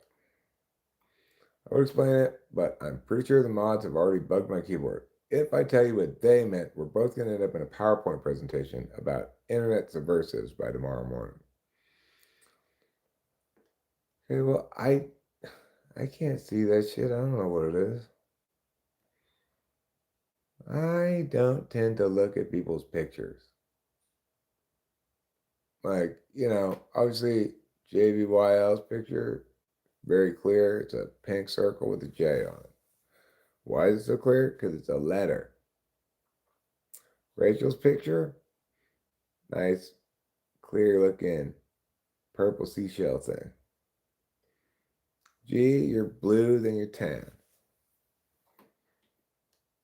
MTV Brat has a picture of some person. Maybe then, maybe not. Ruben, picture of some person. I think that might be him, not really sure. So that's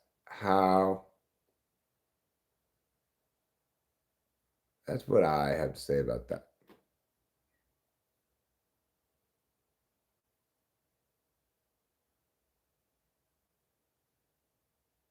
Oh, that ball hits Flaherty. That hit Fluharty, bounced off of him. He wasn't able to field the ball quickly enough to deliver it to first in time to get the out. So, man on first, nobody out. Up to bat, Max Muncy. No, not that Max Muncy. Oh, it's a disco ball reflecting light taken from an LCD sound system show. Cool.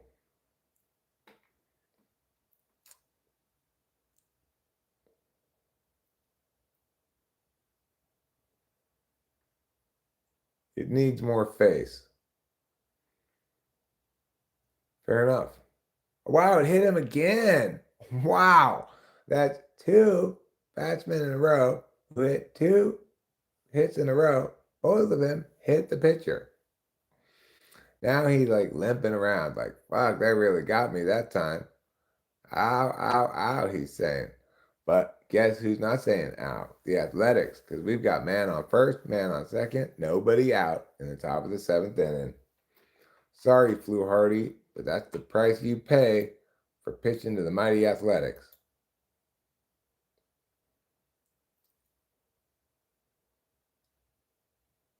Did I say one guy's name was Flag Grower?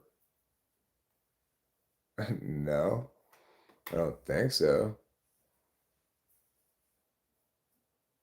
Flag Grower. I don't know what I said, but Fluharty, he's done. They are helping him off the field. He's got his arm around one pair of shoulders, arm around another. Does anybody know what I said that might have sounded like Flag Grower?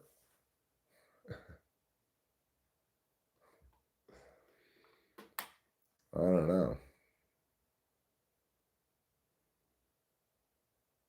We had Max Money, Muncy, and McNeil.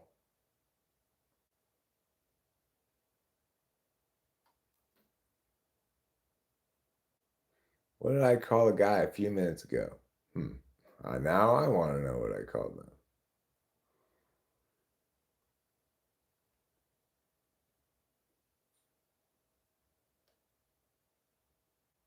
I don't know.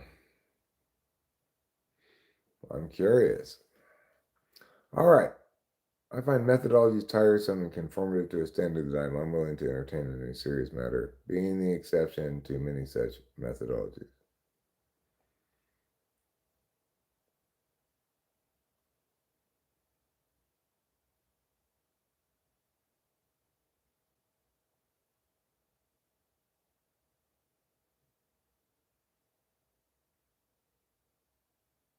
Okay, well, I understand all of that until the dot dot dot. I'm not sure what you mean by that.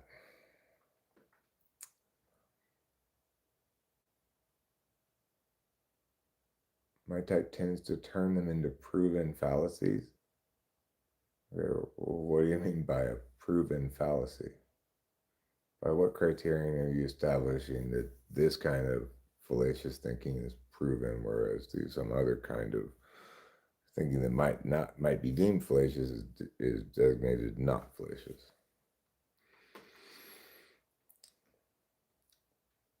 All right, Andy Ibanez is up to bat. He's a player I don't remember from last year. I mean, no, like if you wanted to do what maybe you were trying to have it do, it would have said the first part, that I am unwilling to entertain any serious matter. Uh, this issue being such a serious matter, of course, it is not subject to your methodological critiques. That would be so sort of attempting what sort of accomplishing what you might be trying to do mood wise.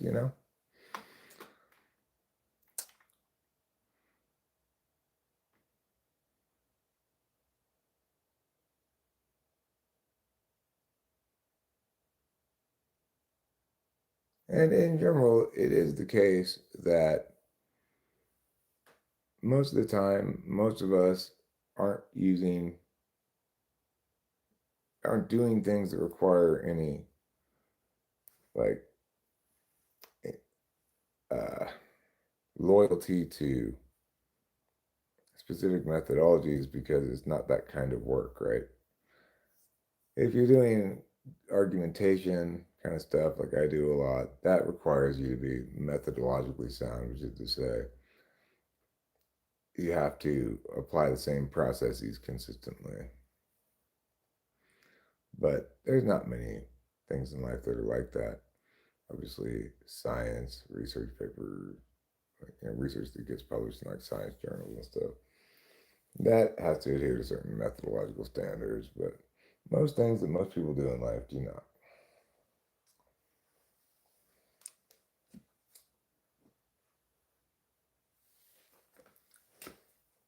And that's where,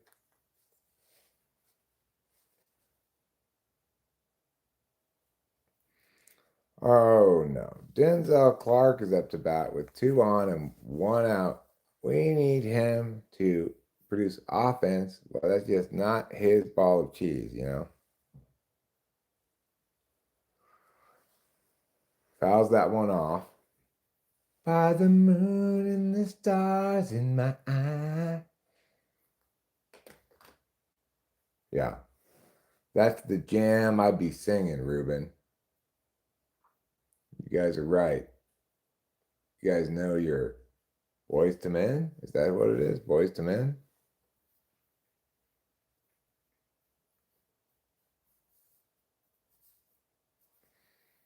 Denzel, he lays off that pitch for a change. No, that's not Boys to Men. Is it New Edition? The A's batter is off and running. The double steal completed here with 1 out. Now we've got man at second and third. Now a fly ball will score a run. A suicide squeeze successfully executed will score a run. For better or worse, I'm driving your hearse. Is it new edition? That's my second guess.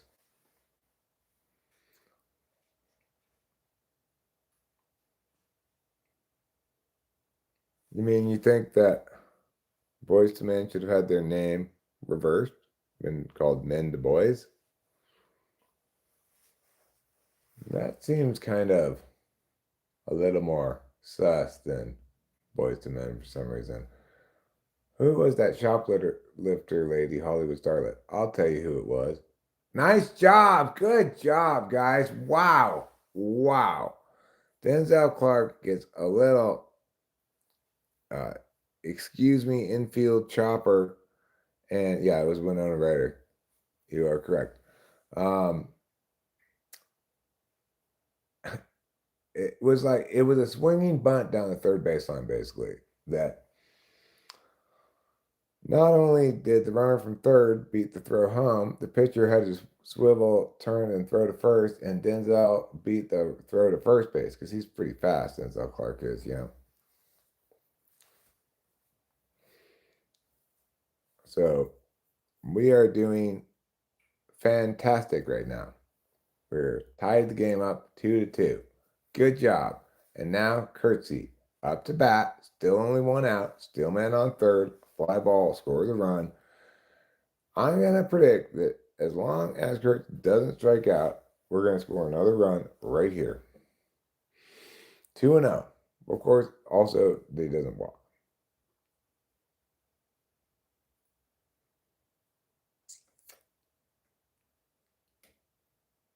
What was that White Rasta song?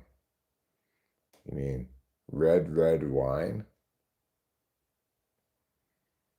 Or are you talking about Drink My Sangria, meow, meow, meow, meow, meow, meow, meow?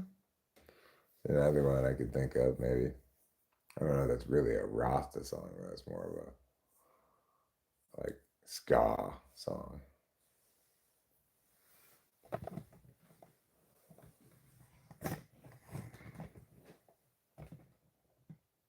Or some Sean Paul song. I don't know who Sean Paul is. You're talking about the former Pope? Oh, John Paul. You're right. No, never mind. Looks like we got a Prakash here. Shall we take a look and see? Maybe determine that yes, it is a Prakash, and possibly as well that it's Rachel's, which it almost certainly is. Roz Trent plus Lonely Island. I don't know that one. I think maybe you guys are secretly talking about that horrible song. There's a collaboration between Carlos Santana and Matchbox 20. Everybody know that one?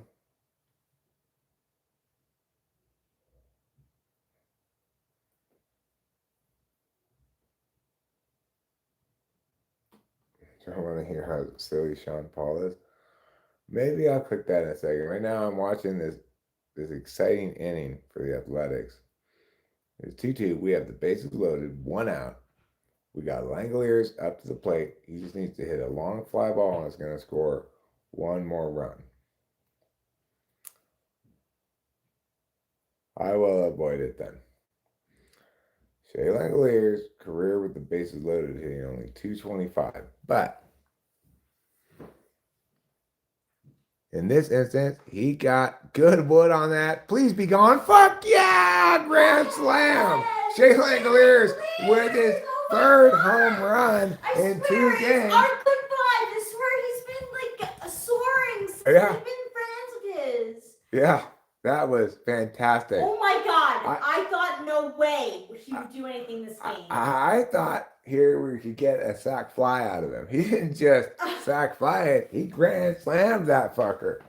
Great job, Shea Langoliers. Yeah, grand slam. Wow. And I got him on one of my fantasy teams. Shea Langoliers.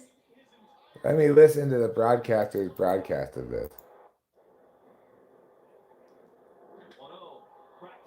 I gotta text my dad.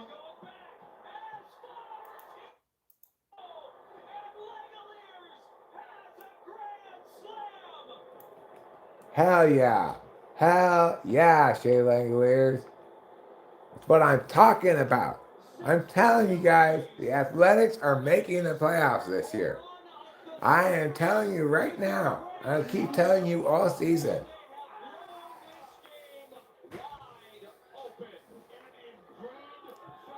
Nice job, Athletics.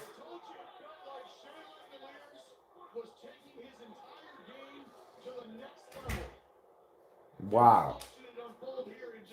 Wow. What a great start to the season. I'm so glad I came down. I did. Yeah. I mean, if you're Shea Langoliers, well, that's about as well as you could possibly start the season.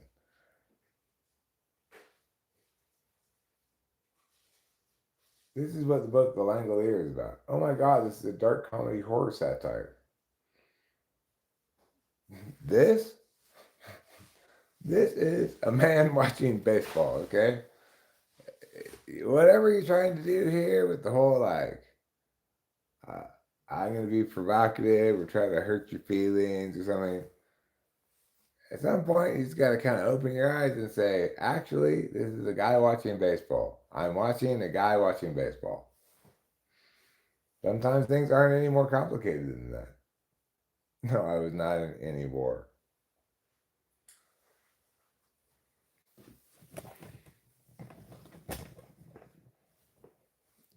Nope.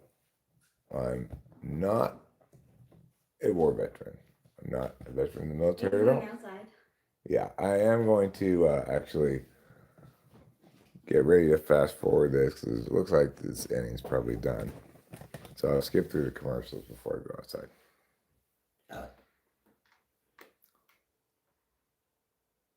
Well,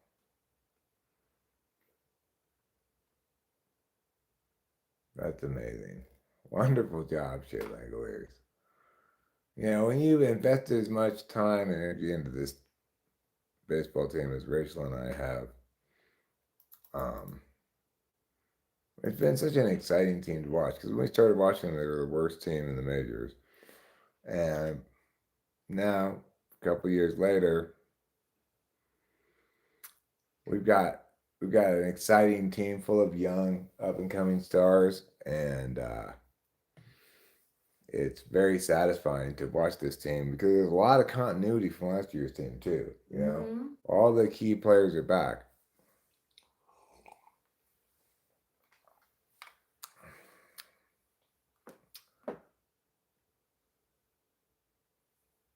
Is there coffee? Yes, there is some coffee. I'm not sure how much coffee is left in the pot, but should be enough for a cup, I think. 3 home runs in the first 2 games this season. Last player to do that for the Athletics, I think it said. Let me reread this to make sure I read it correctly.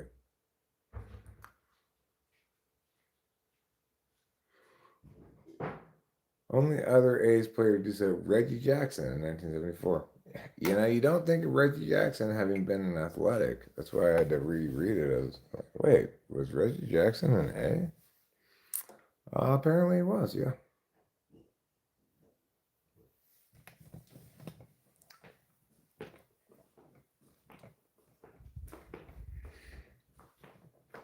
And what he was, it has not happened for the Athletics since 1974. The one player's hit 3 home runs in the first 2 games of the season. That's a long time. That's 52 years. I was only 2 years old still.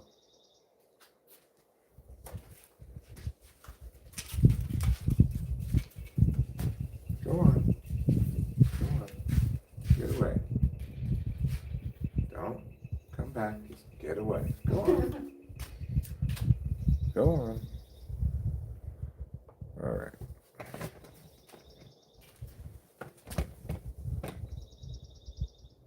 Get out of here, you wasps. Jeez. Anyway, it's safe to sit down if you want. Okay.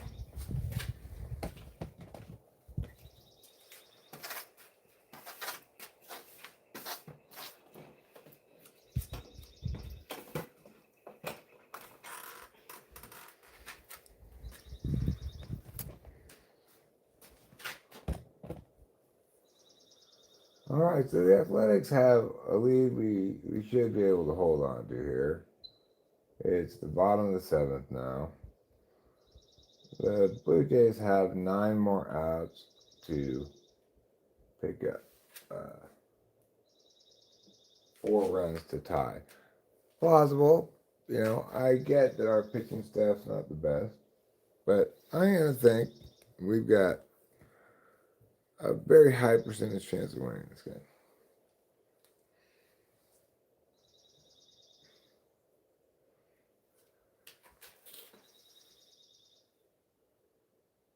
Listen, you're not building any of your wasp nests here. Just get out of here. Just forget about it. You're not building any nests here. Go on. No, not here either.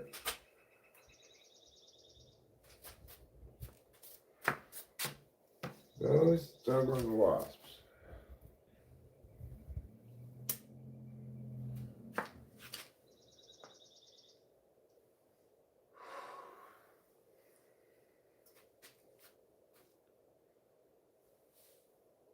Right, well, there's nobody out, and Toronto's got a man on first already, so this lighter guy is not doing a fantastic job. But let's see if he makes some progress here. He's ahead in the count. Now it's 2-2. Uh,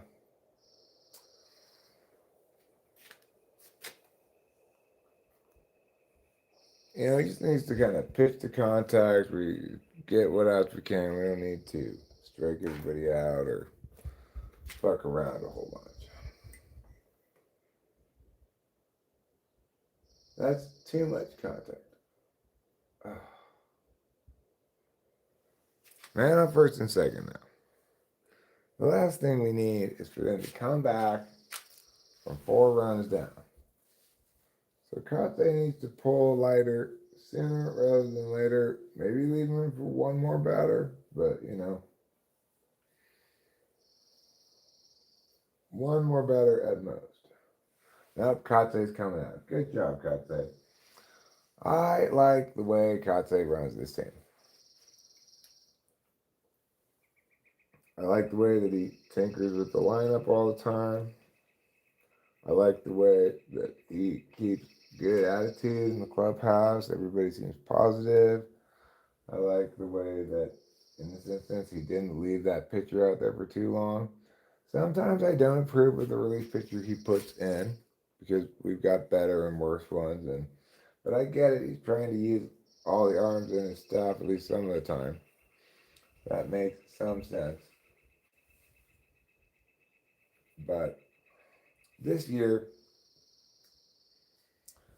we really need to prioritize making the playoffs, which means not putting in jeopardy any close games that we could more successfully save by putting in the better reliever by instead putting in the worst reliever. In this case, it's still fine because we do have a 4-run lead and there's only 2 men on, nobody out, and so we're within some reach of the opponent. I don't know why it's like following me. Hold on. There we go. Smoke's following you? Yeah. Sorry. It's okay.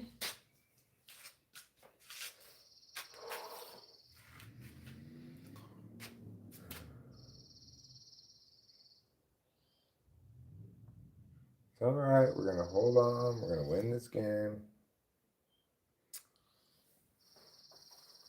We're just going through a little bit of a rough patch here.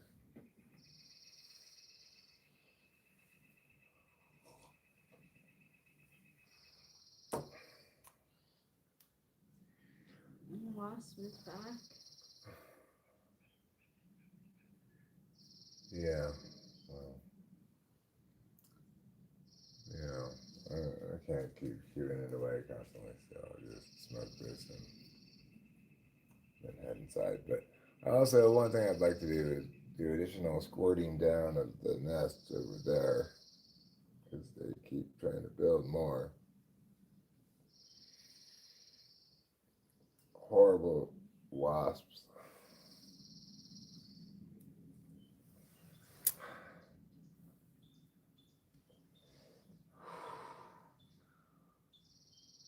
Wasps are a lot worse than bees.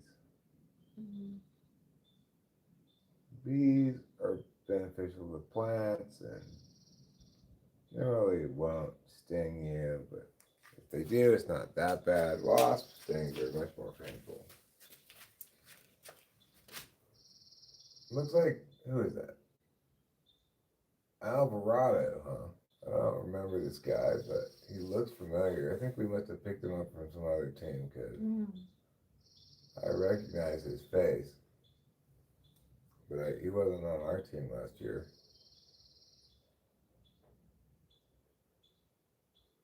Toronto at the plate, 0-2 count. Wow, they should challenge that. That was obviously a ball. And Wow. and the umpire rung him up. Oh. He's gonna win that challenge.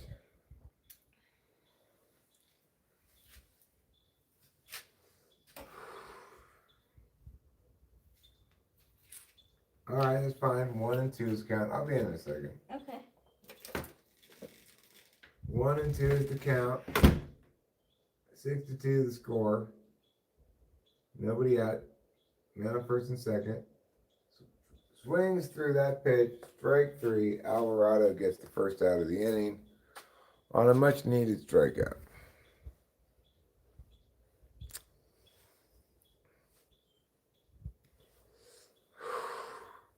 So obviously that's a good thing.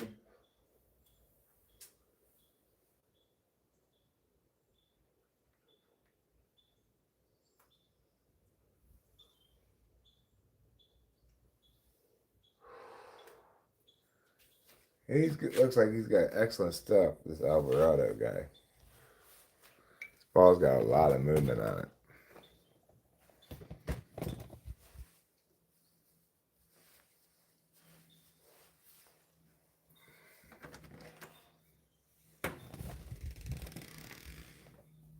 Well, I think I will wrap this up and watch the rest of the game with Rachel. Make myself a frozen meal. Maybe try to take a nap. I'm just gonna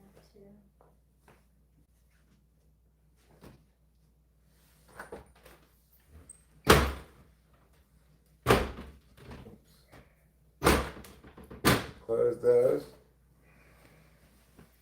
Goodbye. Thank you for being here.